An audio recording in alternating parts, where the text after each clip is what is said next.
انشاءاللہ تعالیٰ آج کا جو ہمارا دوسرا عنوان رہے گا وہ ہے قیامت کی چھوٹی نشانیاں حصہ دوم، جس کا ایک حصہ پرسوں ہو چکا ہے اور اس کے جو ہے مقرر ہیں ایڈوکیٹ فیض سید صاحب۔ میں آپ سے گزارش کروں گا کہ آپ جو ہے یہاں پر آئیں اور اس عنوان پر جو ہے روشنی ڈالیں۔ جزاک اللہ۔ بسم اللہ الرحمن الرحیم۔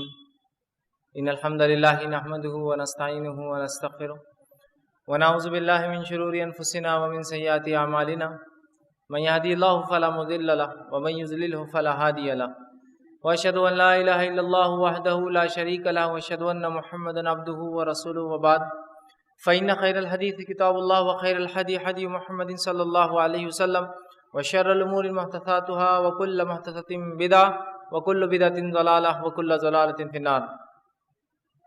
وقال عز وجل في القرآن المجيد اعوذ بالله من الشيطان الرجيم بسم الله الرحمن الرحيم يا ايها الذين امنوا اتقوا الله حق تقاته ولا تموتن الا وانتم مسلمون وقال يا ايها الناس اتقوا ربكم الذي خلق من نفس واحدة وخلق منها زوجها وبث منهما رجالا كثيرا ونساء واتقوا الله الذي تسالون به والارحام ان الله كان عليكم رقيبا وقال يا ايها الذين امنوا اتقوا الله وقولوا قولا سديدا يصلح لكم اعمالكم ويغفر لكم ذنوبكم ومن يطع الله ورسوله فقد فاز فوزا عظيما اللهم صل على محمد وعلى ال محمد كما صليت على ابراهيم وعلى ال ابراهيم انك حميد مجيد اللهم بارك على محمد وعلى ال محمد كما باركت على ابراهيم وعلى ال ابراهيم انك حميد مجيد رب اشرح لي صدري ويسر لي امري واحلل عقدة من لساني يفقهوا قولي وقال عز وجل في القرآن المجيد القارية ما القارية وما أدراك ما القارية اما بعد۔ تمام تعریفیں اس اللہ عز و جل کے لیے لائق و زیبا ہیں جو تمام جہانوں کا بنانے والا اور اسے پالنے والا ہے، اور درود و سلام اس کے آخری نبی محمد صلی اللہ علیہ وسلم پر۔ الحمدللہ ہم تمام یہاں اس 10 روزہ اسلامک کانفرنس کے تیسری نشست میں جمع ہوئے ہیں، اور جیسے کہ آپ تمام کے سامنے اعلان کیا گیا تھا کہ ہم انشاءاللہ عزیز آج آپ کے سامنے دوسری کڑی رکھنے کی کوشش کریں گے۔ پہلی کڑی جو ہم نے قیامت کی چھوٹی نشانیاں علامت صغریٰ وہ آپ کے سامنے رکھی، اسی کے تسلسل سلسلے میں کڑی میں آج دوسرا حصہ دوسری نشست ہے۔ پارٹ 1 اس کا اس سے پہلے ہو چکا ہے، جس میں ہم نے بہت ساری باتیں دیکھی جو نبی اکرم صلی اللہ علیہ وسلم نے قرب قیامت سے قریب جو چیزیں ظاہر ہوں گی، جو اعمال ظاہر ہوں گے، جو کارنامے لوگ انجام دیں گے، جو فتنے اور فساد مچیں گے، جو برائی کا عالم ہوں گا، یا جو ماحول کی اور موسم کی تبدیلیوں کے تعلق سے باتیں آئی، فتنے اور شر کے تعلق سے باتیں آئی، اور بہت ساری باتیں بہرحال میں نے ایک کے بعد ایک پیدر پہ آپ کے سامنے رکھی تھی چھوٹی علامتوں میں، اور کم و بیش پچھلی مرتبہ ہم نے کم و بیش 30 سے 35 کے قریب جو ہے چھوٹی علامتیں میں نے آپ کے سامنے بہر رکھنے کی کوشش کی تھی۔ آج اس دوسری کڑی میں اس کے آگے کی چند علامتیں ہم دیکھیں گے، لیکن اس سے پہلے پھر ایک بار وہی وضاحت کو دہرا دیتا ہوں۔ علامت قیامت جو ہوتی ہے یہ ایک طرح سے نشانیاں ہیں جن کے ذریعے ہمیں پتہ چلتا ہے کہ قیامت قریب ہے۔ یہ اچھی بھی ہو سکتی ہے اور بری بھی ہو سکتی ہے، یاد رکھیے، اس لیے کہ ورنہ ہوتا یوں ہے کہ بہت سے لوگ علامت قیامت کو صرف برا سمجھتے ہیں، لہٰذا اگر کوئی بھی علامت ان کے سامنے جب پیش کی جاتی ہے تو وہ فوراً اس چیز کی طرف، اس کام کی طرف لپک پڑتے ہیں اور اس شخص پہ الزام لگا دیتے ہیں، ہاں دیکھو یہ تم ہی اس کے اندر فٹ ہو رہے ہو، یہ تو تمہارے بارے میں بیان کیا جا رہا ہے۔ نہیں، قیامت کی علامتیں اور اچھی اور بری دونوں ہو سکتی ہے، یاد رکھیے، دونوں قسم کی ہو سکتی ہے، ٹھیک ہے۔ جو باتیں اللہ کی کتاب اور اس کے رسول صلی اللہ علیہ وسلم نے بتایا کہ یہ خراب ہے، یہ بری ہے، یہ گناہ ہے، اگر وہ قیامت کی نشانی آ رہی ہے تو اس کا مطلب اس کا کرنا گناہ ہوا۔ اور ایسی کوئی بات آ رہی ہے جو قرآن حدیث میں صحیح ہے لیکن قیامت سے پہلے وہ زیادہ ہو جائیں گی، قیامت سے پہلے وہ بڑھ جائیں گی، قیامت سے پہلے اس کا ظہور ہوگا، تو اس کا مطلب یہ وہ عمل گناہ کا باعث نہیں ہے لیکن قیامت سے پہلے ہو جائیں گا۔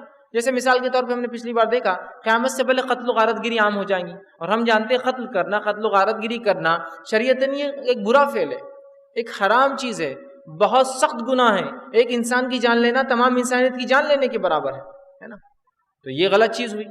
لیکن قیامت سے پہلے کچھ نشانیاں ہیں کہ مال و دولت کی فراوانی ہو جائیں گی۔ مال و دولت ایک اللہ کی نعمت ہے، اس کا استعمال صحیح اور غلط دونوں ہوتا ہے، تو مال کوئی قیامت کی جو ہے بری علامت میں سے نہیں، مال و دولت کی فراوانی ہوگی۔ لوگ اونچی اونچی عمارتیں بنائیں گے تو اونچی عمارتیں قیامت کے قریب ہونے کی علامت ہے، لیکن اونچی عمارتیں بنانا کوئی بری چیز نہیں ہے، اس لیے کہ اگر کم جگہ میں اونچی عمارت کی بنیاد پر انسانیت زیادہ فائدہ اٹھا سکتی ہے تو یہ بھی ایک اچھی بات ہے، تو سہولت ہے انسانیت کے لیے، اس میں کوئی قباحت نہیں ہے، اس میں کوئی برائی نہیں ہے۔ تو بہرحال علامت قیامت اچھی اور بری دونوں ہوتی ہے، تو ہر چیز کو ہم یہ نہ سمجھیں کہ علامت قیامت مطلب یہ بری ہی ہوں گی۔ تو آئیے اس دوسری کڑی میں کچھ اگلی نشانیاں آگے کی وضاحتیں کچھ رکھنے کی کوشش کروں گا جو نبی اکرم صلی اللہ علیہ وسلم نے علامت قیامت میں سے بیان کی ہے، اور علامت صغریٰ چھوٹی علامت میں سے بیان کی ہے۔ انہی چھوٹی علامت میں کئی علامتوں کے علاوہ ان علامتوں کا بھی تذکرہ نبی اکرم صلی اللہ علیہ وسلم نے کیا اور فرمایا کہ قیامت سے پہلے رومیوں کی کثرت ہوں گی اور عربوں کی قلت ہوں گی۔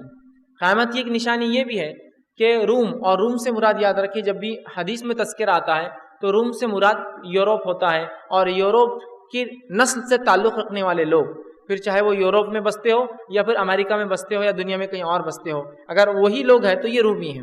تو آپ نے فرمایا قرب قیامت سے پہلے رومیوں کی کثرت ہوں گی اور عربوں کی قلت ہوں گی۔ صحیح مسلم کی روایت ہے، نبی اکرم صلی اللہ علیہ وسلم نے فرمایا کہ جب قیامت قائم ہوں گی تو اس وقت عیسائیوں کی کثرت ہوں گی۔ یہ روایت کے تعلق سے واقعہ یوں آتا ہے کہ جو ہے ایک صحابی رسول نے ایک مرتبہ عمرو بن عاص رضی اللہ عنہ کے سامنے یہ بیان کیا اور کہا کہ قیامت سے پہلے رومیوں جو ہے عیسائیوں کی کثرت ہوں گی، مطلب رومیوں کی کثرت ہوں گی یا عیسیٰ علیہ السلام کے ماننے والوں کی کثرت ہو جائیں گی۔ جب یہ بات عمرو بن عاص رضی اللہ عنہ کے سامنے اس صحابی نے کہی تو حضرت عمرو بن عاص رضی اللہ عنہ فرمایا خیال کیجیے آپ کیا کہہ رہے ہیں، کیونکہ وہ صحابی نے صرف یہ کہا کہ عیسائی جو ہے تعداد میں بڑھ جائیں گے، تو عمرو بن عاص رضی اللہ عنہ نے کہا کہ خیال کیجیے آپ کیا بات کہہ رہے ہیں، کیا آپ ٹھیک ٹھاک ہے، آپ اس طرح سے بات کریں؟ تو پھر وہ صحابی نے آگے فرمایا اور کہا خیال کیجیے آپ یہ کیا کہہ رہے ہیں؟ تو انہوں نے کہا میں تو وہی کہہ رہا ہوں جو میں نے اللہ کے رسول صلی اللہ علیہ وسلم کو فرماتے ہوئے سنا ہے، مطلب میں جو بات کہہ رہا ہوں کہ عربوں کی قلت ہوں گی اور عیسائیوں کی کثرت ہوں گی تو میں دل سے تھوڑی کہہ رہا ہوں، یہ تو نبی اکرم صلی اللہ علیہ وسلم کو میں نے فرماتے ہوئے سنا ہے۔ تو عمرو بن عاص رضی اللہ عنہ نے فرمایا اگر رسول اکرم صلی اللہ علیہ وسلم نے کہا ہے تو پھر تو یہ برحق بات ہے، پھر تو یہ درست ہے۔ دیکھیے صحابہ کا کیسا موقوف تھا اور کیسا مزاج تھا، جب اللہ کے رسول صلی اللہ علیہ وسلم کی کوئی بات ثابت شدہ آ جائے پھر اس کے آگے ان کا کچھ نہیں ہوتا تھا، تو کہا اگر اللہ کے رسول صلی اللہ علیہ وسلم نے کہا ہے تو پھر تو یہ بات درست ہے، پھر اس معاملے میں کوئی مسئلہ نہیں ہے، پھر فرماتے ہیں اور کہتے ہیں تو یہ برحق ہے، اور اس کا سبب عیسائیوں کی 4 خوبیاں ہو سکتی ہے۔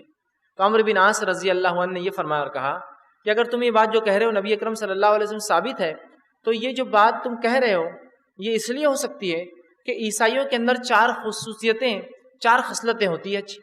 اور پھر عمرو بن عاص رضی اللہ عنہ نے ایک بہترین بیورا، ایک بہترین انالیسس اپنا پیش کیا۔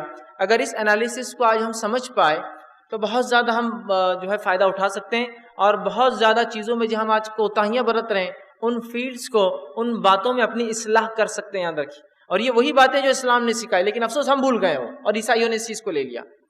تو عمرو بن عاص رضی اللہ عنہ نے فرمایا کہ اگر رسول اکرم صلی اللہ علیہ وسلم فرمایا تو بجا ہے، اور ہو سکتا ہے یہ 4 خوبیوں کی وجہ سے شاید عیسائی عربوں سے زیادہ ہو جائے تعداد میں۔ اور پھر عمرو بن عاص رضی اللہ عنہ نے فرمایا اور کہا، اور عمرو بن عاص رضی اللہ عنہ کا انالیسس جس کو کہیں گے، کسی چیز کا تجربہ جو کہیں گے، یہ کوئی معمولی تجربہ نہیں تھا۔ آپ دور جہالت میں بھی قریش کے سفیر تھے، انٹرنیشنل ڈپلومیٹ اور بیوروکریٹ تھے، آپ تمام قریش کے بیرون ملک معاملات کو سنبھالتے، بڑے بڑے شاہانوں سے آپ کی پہچان تھی، آپ کے تعلقات تھے، اور بہت عاقل، بہت سمجھدار، بہت دانا، بہت ہوشیار تھے، دنیا کے معاملات جانتے تھے، ٹھیک۔ اور نبی اکرم صلی اللہ علیہ وسلم نے ان کی تعریف بھی کی، اور جب یہ اسلام لائے تو کہا میں یہی تو سوچ رہا تھا کہ اتنا عقل مند آدمی اسلام سے دور کیسا رہا آج تک، مطلب تم اتنے ہوشیار ہو عمر، اتنے دن اتنے ہوشیار، اتنے دانا ہو، اور تم اسلام سے دور کیسے رہے؟ تو کہا اللہ کے رسول بس ہو گیا ہو، ٹھیک۔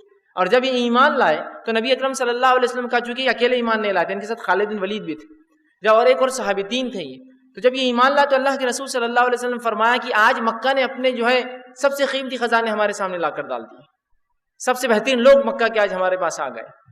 تو یہ وہ شخصیت ہے، یہ کہتے ہیں کہ 4 چیزیں ہو سکتی ہیں جس وجہ سے عرب کم ہو جائیں گے اور عیسائی زیادہ ہو جائیں گے، اور فرماتے ہیں ان میں یہ خوبیاں ہوتی ہیں۔ فرمایا پہلا، یہ لوگ میدان جنگ سے بھاگنے کے بعد نہایت سرت کی حالت میں اپنی حالت کو درست کرتے ہیں۔ ان لوگوں کی پہلی خصوصیت یہ ہے، ہو سکتا ہے اس وجہ سے یہ عربوں سے زیادہ ہو جائے، کہ اگر یہ میدان جنگ سے بھاگتے ہیں تو بھاگنے کے بعد بہت خاموشی سے، ٹھنڈے انداز سے یہ اپنے آپ کو پھر تیار کر لیتے ہیں دوسری جنگ کے لیے۔ بہت سرت کہتے ہیں ٹھنڈک کو، خاموشی سے کسی کام کرنے کو۔ تو کہا ان کی خصوصیت یہ ہے پہلی کہ جب جنگ سے پلٹتے ہیں تو جنگ سے اس لیے بھاگتے ہیں کہ ان کا کوئی منصوبہ ہوتا ہے، پھر یہ جاتے ہیں اور خاموشی کے ساتھ اگلی جنگ کے لیے پھر تیاری کر لیتے ہیں. ہو سکتا ہے یہ پہلی خصوصیت جو ہے عربوں کے مقابلے میں ان کی اچھی ہے، تو یہ ہو سکتا ہے یہاں وزنی پڑ جائے. تو کہا پہلی چیز یہ کہ یہ جب جنگ سے پلٹتے ہیں، پیٹھ دکھاتے ہیں، تو خاموشی سے اپنے آپ کو پھر اگلی جنگ کے لیے تیار کر لیتے ہیں اور اپنی حالت کو سدھار لیتے ہیں. دوسری فرماتے ہیں یہ لوگ مسکین، ضعیف، فقیروں کے ساتھ بہترین رویہ رکھتے ہیں. یہ لوگ مسکین، فقیر اور ضعیف کے ساتھ بہترین رویہ رکھتے ہیں. اور مسکین سے مراد وہ شخص جو مانگتا نہیں ہے، اس کو ضرورت ہوتی ہے. فقیر سے مراد وہ شخص جس کو ضرورت ہوتی ہے وہ مانگتا ہے. اور ضعیف سے مراد اپنے سماج کے کمزور طبقات کا خیال رکھتے ہیں، جس میں بوڑھے، یتیم، لاوارث، بچے، عورتیں، بیوائیں، مسکین، اس کے ساتھ جو ہے بیمار، سمجھے، تنگ دست. ضعیف عربی میں کہتے ہیں کمزور کو. یہ الگ بات ہے، اردو زبان میں ضعیف کا مطلب بوڑھا ہوتا ہے، چونکہ بوڑھا بھی کمزور ہوتا ہے. لیکن عربی زبان میں ضعیف کہتے ہیں تمام ان لوگوں کو جو کمزور ہو، جسمانی کمزوری رکھتے ہو، مالی کمزوری رکھتے ہو. تو کہاں دوسری خصوصیت یہ ہو سکتی ہے جس وجہ سے آگے بڑھ جائے، یہ سوشل کاز کے لیے کھڑے ہوتے ہیں انسانیت کے، اور ضعیف، مسکین، فقیروں کی بہترین یہ مدد کرتے ہیں. کتنا بہترین خاکہ آپ نے کھینچا. آج آپ انداز لگائیے ہمارے صورتحال اور عیسائیوں کی صورتحال. آج ہمارے پاس ضعیفوں کی مدد، مسکینوں کی مدد، مسافروں کی مدد، کمزوروں کی مدد کے لیے کوئی سسٹم ہے؟ اسلام کے پاس ہے. میں بھی اسلام کی بات نہیں کر رہا ہوں، میں مسلمان اور عیسائیوں کی بات کر رہا ہوں. تو آپ اسلام سے کمپیئر مت کیجیے، ٹھیک، اسلام سے موازنہ مت کیجیے. میں ایک قومیت کی بات کر رہا ہوں، ایک قوم اور دوسری قوم کی بات کر رہا ہوں. کوئی نظم ہے، اسلام کے پاس زکوٰۃ کا نظم ہے، اسلام کے پاس تمام چیزوں کا نظم ہے، وہ ایک الگ شکل ہے. لیکن کیا ہمارے پاس کوئی نظم ہے آج؟ ہوتا تو حال تو یہ کہ ہمارا ضعیف ان کے آرگنائزیشن سے بینیفٹس اٹھا رہا ہے نا. حالات یہ آپ نے کبھی دیکھا ہوگا کہ ہمارے محلے کا ایک ضعیف انسان، سمجھ لیجیے معذور ہے، پیر ہاتھ نہیں ہے، وہ ہمارے علاقے میں ہوتا ہے، اور امت مسلمہ کوئی غریب اور خلاش قوم نہیں ہے الحمدللہ، ٹھیک.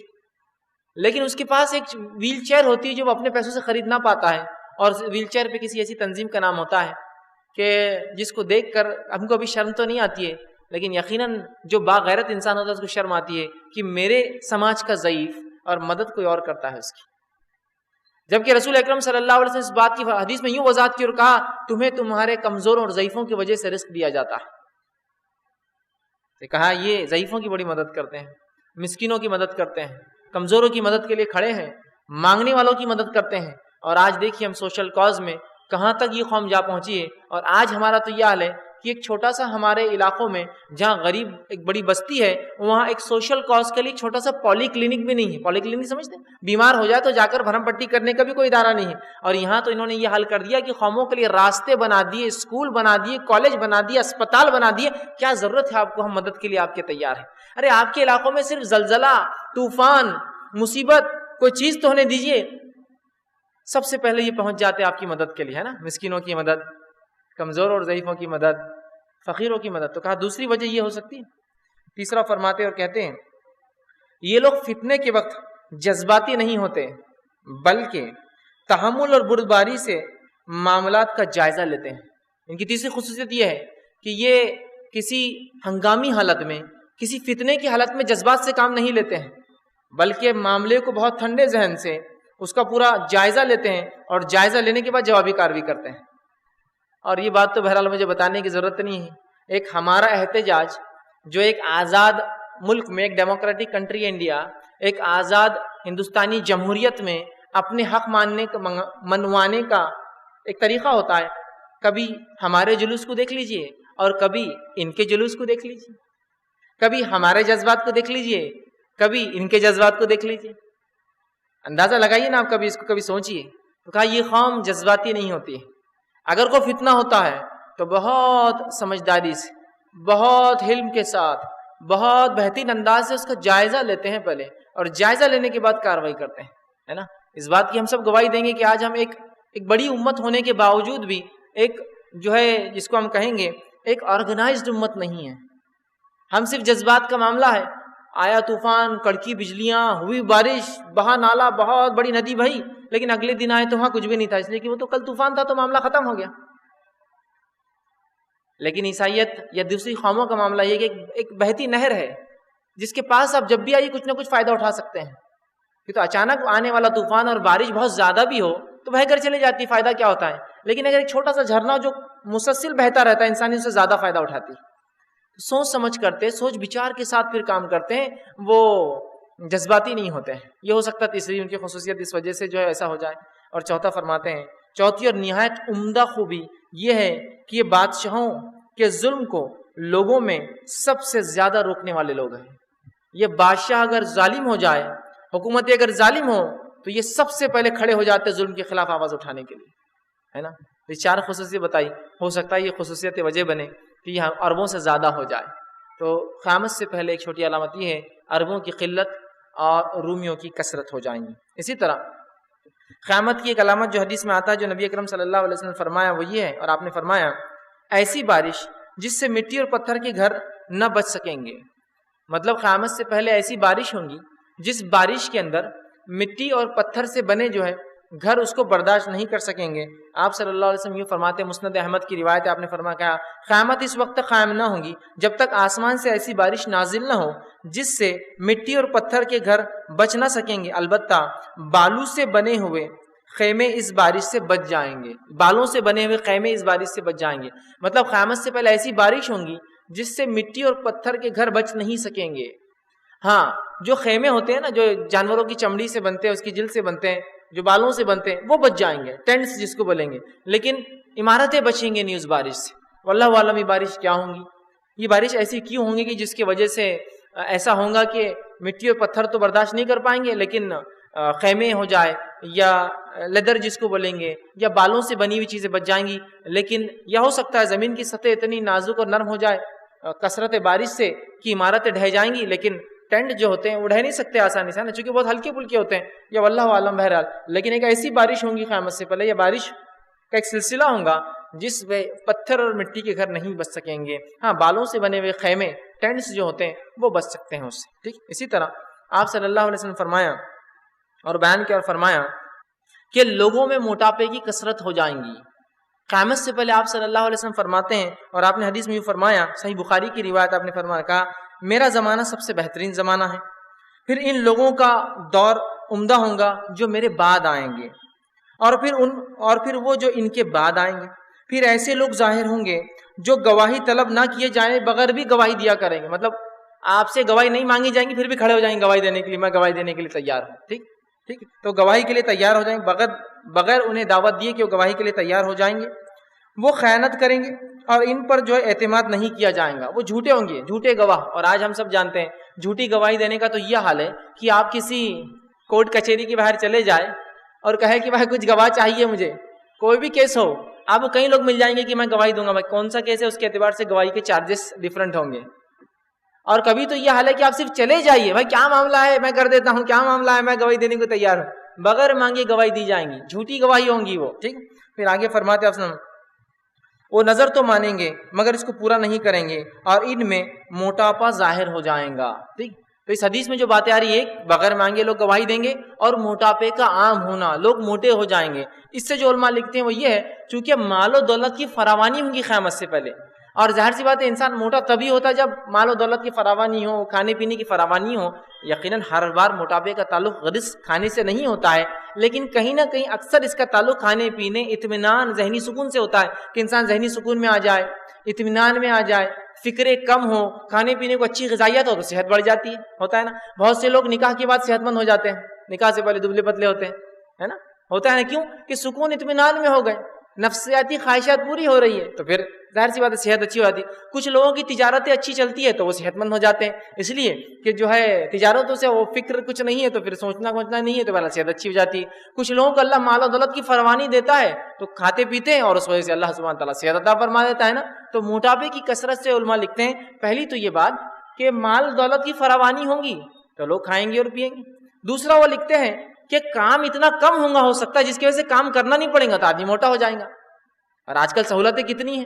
ایک زمانہ تو لوگ جھاڑو دیتے تھے اور مسالہ پیستے تھے اور آٹا پیسا جاتا تھا اور کیا کچھ نہیں ہوتا تھا، اندازہ لگائی نا. آج کیا معاملہ ہے، چیزیں سب تیار ملی ہوئی ہے، گھر میں لانا ہے اور ملانا بھی نہیں ہے. آٹا مشین گوندھ دیتی ہے، مکسر مسالہ پیس دیتا ہے اور فلاں چیز فلاں کر دیتی ہے، ڈش واشر کے اندر برتن دھل جاتے ہیں اور واشنگ مشین کے اندر کپڑے دھل کر نکل جاتے ہیں. ہو سکتا ہے تھوڑے دن میں انسان، اور ویسا ہوتا بھی ہے، انسان کھڑے ہو جائے مشین اس کو بھی نہلا کر باہر نکال دے، اس کا معاملہ ہوگا.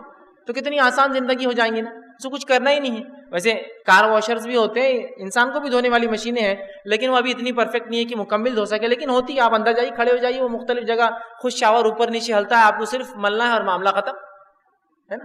تو مطلب مشینیں عام ہو جائیں گی جس سے کام کم ہو جائیں گا اور انسان سکون میں آ جائیں گا. سکون میں آ جائیں گا تو موٹا ہو جائیں گا. ٹھیک ہے.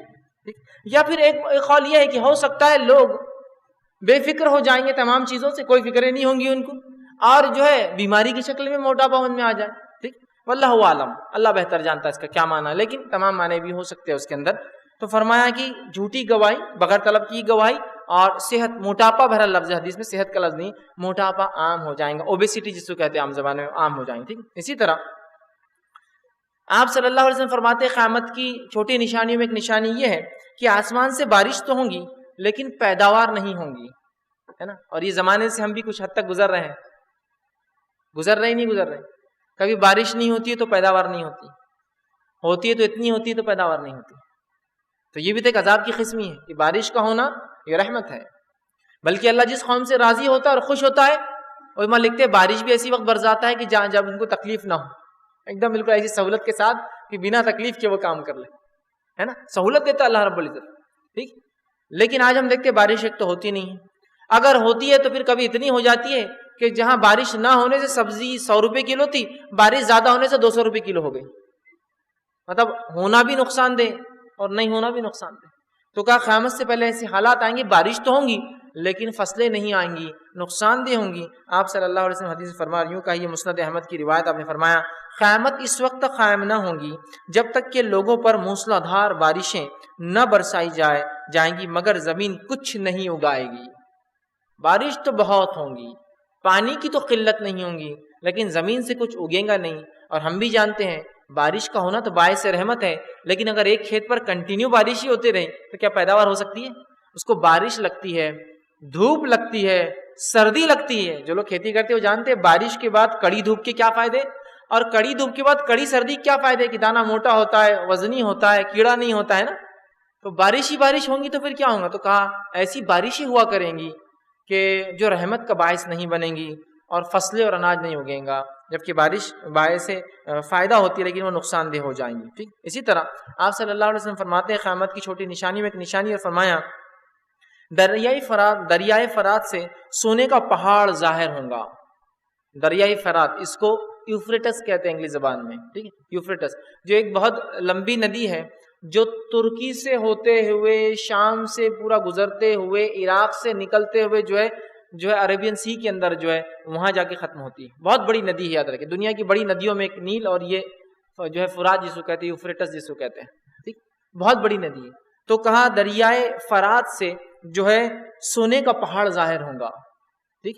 اور حدیث کے الفاظ یوں آپ نے فرمایا قیامت اس وقت تک قائم نہ ہوگی جب تک فرات سے سونے کا ایک پہاڑ ظاہر نہ ہو جائے.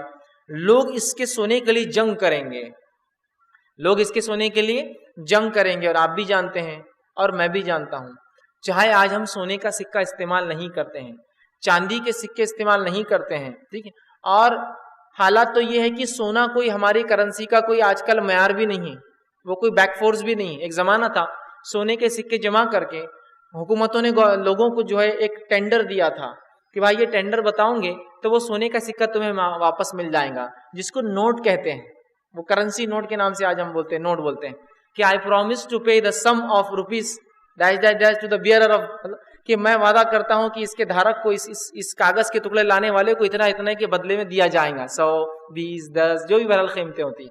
تو وہ سونے کے پیچھے ہوتا تھا، مطلب سونے سے جڑی ہوئی کرنسی کی. آج تو وہ سٹینڈرڈ نہیں ہے، گولڈ سٹینڈرڈ نہیں ہے، لیکن کہیں نہ کہیں آج بھی ہماری کرنسی کا تعلق سونے اور گولڈ سے ہی ہوتا ہے. یاد رکھیے گولڈ کے فلکچویشن سے ہماری کرنسی کا فلکچویشن آتے رہتا ہے، یاد رکھیے. ٹھیک ہے. تو لہٰذا لیکن سونے کا معاملہ یہ ہے کہ سونا جو ہے وہ کم اور زیادہ نہیں ہوتا، اس کا ویلیو وہی ہوتی ہے، لیکن ہماری جو نوٹ ہوتی ہے اس کی ویلیو گھٹتی اور بڑھتی رہتی ہے، یاد رکھیے. بہرحال تو کہا قیامت سے پہلے جو ہے دریائے فرات سے ایک سونے کا پہاڑ ظاہر ہوگا. اب بہرحال ظاہر ہونے کی کیفیت علماء لکھتے ہیں ہو سکتا سوکھ جائے تو سونے کا پہاڑ دکھ جائے گا جو نیچے دبا ہوا ہوگا، یا دوسری شکل یہ کہ بالکل ظاہر ہوں گا، نکل جائیں گا کسی وجہ سے، یا کوئی زلزلہ آنے سے پھٹ جائیں گا اور سونا نکل آئے گا. تو آپ نے کہا سونے کا پہاڑ ظاہر ہو جائیں گا، لوگ اس کے سونے کے لیے جنگ کریں گے. جیسے پتہ ہی چلتا ہے آج بھی چاہے ہم سونا استعمال نہیں کرتے، سونا آج بھی بینک میں کہیں نہ کہیں وہ ہمارے کرنسی کو سپورٹ کرتا ہے، لیکن قیامت سے پہلے تو بڑی اہم چیز ہو جائیں گی. اس لیے کہ آج بھی آپ اور ہم جانتے ہیں اگر کوئی ملک میں جنگ ہو جائے، جنگ ہونے کے بعد جس چیز کی ویلیو اگر نہیں بدلتی ہے تو وہ صرف گولڈ ہوتا ہے، یاد رکھیے. باقی کرنسی کی کیا ویلیو ہوتی ہے آپ سب جانتے ہیں. عراق وار ہوا، عراق میں جنگ ہوئی، خلیج میں جو جنگ ہوئی، عراق کی کرنسی لوگوں نے تھیلوں پر بیچی بمبئی میں لا کر، کیونکہ کوئی اس کی ویلیو نہیں باقی تھی. جو ہے عالمی جنگ اول یا عالمی جنگ دوم، ورلڈ وار فرسٹ اور ورلڈ وار سیکنڈ کے اندر ہم نے دیکھا کہ جرمنی جب ہارا تو ہسٹوریکل فیگرز ملتے ہیں کہ 33,000 روپے میں ایک کپ چائے ملتی تھی. چونکہ نوٹوں کی ویلیو گر جاتی ہے، پھر آدمی ڈھیر بھی لائے تو کوئی کہیں گے اسی کیا ویلیو ہے، چونکہ اب وہ ہو رہا ہے. لیکن گولڈ اپنی ویلیو کبھی نہیں چھوڑتا ہے. تو لوگ اس کے لیے جنگ کریں گے، حکومتیں اس کے لیے جنگ کریں گے، آرگنائزیشنز، لوگ، انسان سب اس کے لیے جنگ کریں گے، لڑیں گے. اس کے نتیجے میں جو ہے 99% لوگ قتل ہو جائیں گے. اتنا شدید یہ جنگ ہوں گی اس سونے کے لیے کہ اگر 100 لوگ لڑنے جائیں گے تو 99 مارے جائیں گے، 99% ڈیتھ ہو جائیں گے. مطلب جو لوگ وہاں لڑنے پہنچیں گے اتنا شدید لڑیں گے، اتنا ماریں گے ایک دوسرے کو کہ 99% وہ مر کھپ جائیں گے. پھر آپ نے فرمایا قتل ہو جائیں گے. ان میں ہر شخص کو یہ توقع ہوگی کہ شاید یہ مجھے ہی ملیں گا. ہر شخص یہی سوچ سے آیا ہوگا شاید یہ مجھے ہی ملیں گا. اور ہم سب جانتے ہیں گولڈ رش ایک ٹرم ہے جو استعمال ہوتا ہے انگلش میں، کہ جہاں بھی سونا نکلتا ہے لوگ بھگنا شروع کرتے ہیں اور وہاں زمینات خریدتے ہیں اور سونا ڈھونڈتے ہیں، نکالتے ہیں. تو یہ تو پہاڑی ظاہر ہو جائیں گا، تو دنیا اور قومیں اور حکومتیں لڑ پڑیں گی کہ ہمارے پاس آ جائے. ایسی شدید جنگ ہوں گی کہ 99% لوگ اس جنگ میں بہرحال مارے جائیں گے. اور ایک روایت میں یہ کہا جو اس موقع پر موجود ہو اسے چاہیے کہ اس میں سے کچھ نہ لے، اگر ملے بھی تو کچھ نہ لے، چھوڑ دے اس کو. آپ صلی اللہ علیہ وسلم نے صحابہ کو ہدایت دی کہ اگر کوئی وہاں رہے تو میں ہدایت کر رہا ہوں کہ اس میں سے کچھ حصہ نہ لے، اس لیے کہ اس میں خیر نہیں ہوگا. اب دیکھیے نا 99% مارے جائیں گے. ہر آدمی تکے پہ جا رہا ہے مجھے شاید مل جائیں گا، اور امید سے جا رہا ہے اور مارا جا رہا ہے. تو آپ نے کہا کہ اگر تم میں سے کوئی وہاں ہو تو اس میں سے لینے کی کوشش نہ کرے، کوئی بھی حصہ اس کو جانے دے، اس کو چھوڑ دے، کوشش لینے کی کوشش نہ کرے. اسی طرح اسی کے تعلق سے ایک اور روایت آتی ہے. آپ صلی اللہ علیہ وسلم نے فرمایا اور کہا، ابی بن کعب رضی اللہ عنہ اس حدیث کے راوی ہے، یہ صحیح مسلم کی روایت. آپ نے فرمایا لوگ ہمیشہ دنیا کا مال جمع کرنے کے لیے گردنیں جو ہے پھنساتے رہیں گے، مطلب دنیا کا مال حاصل کرنے کے ایک دوسرے کو غلط طریقے سے مال لوٹتے رہیں گے. میں نے رسول اللہ صلی اللہ علیہ وسلم فرماتے ہوئے سنا کہ قریب ہے کہ دریائے فرات سے سونے کا ایک پہاڑ ظاہر کر دے. جب لوگ اس کے بارے میں سنیں گے تو اس کی جانب دوڑ پڑیں گے. جو وہاں پہنچ چکے ہوں گے وہ کہیں گے اگر ہم نے لوگوں کو سونا لینے کی کھلی چھوٹ دے دی تو سارا کا سارا سونا وہ یہاں سے وہ لے جائیں گے. پھر وہ اس مال کے حصول کے لیے آپس میں لڑیں گے اور فرمایا لڑ پڑیں گے. اس لڑائی کے نتیجے میں 100 میں سے 99 انسان قتل کر دیے جائیں گے. مطلب وہاں لوگ جمع ہوں گے، جو وہاں ہوں گے وہ بولیں گے ہم دوسروں کو نہیں لینے دیں گے، دوسرے کہیں گے ہم ان کو نہیں لینے دیں گے. ایک جنگ چھڑ جائیں گی اور 100 میں سے 99 مطلب 99% لوگ اس وار اور اس جنگ میں اس سونے کے لیے مارے جائیں گے. اور آپ نے ہدایت دی کہ اس سونے کے چکر میں مسلمان نہ جائے، یہی خیر اور بہتر ہے. اسی طرح قیامت کی نشانیوں میں سے ایک نشانی یہ بھی آتی ہے حدیث میں جو ہمیں ملتی ہے، وہ یہ ہے کہ وراثت تقسیم نہ کی جائیں گی، لوگوں کو مال غنیمت سے کوئی خوشی حاصل نہیں ہوں گی. ٹھیک، تو پہلی نشانی بیان کی جا رہی ہے کہ وراثت تقسیم نہ کی جائیں گی. وراثت کیا ہوتا ہے؟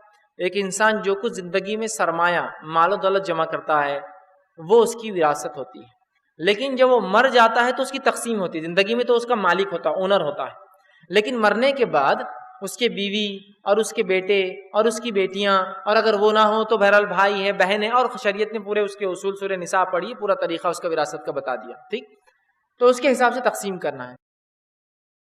حدیث کے الفاظ یوں ہیں، صحیح مسلم کی روایت ہے، قیامت اس وقت قائم نہ ہوگی جب تک کہ میراث تقسیم نہ رک جائے اور مال غنیمت پر انسان خوش نہیں ہوگا.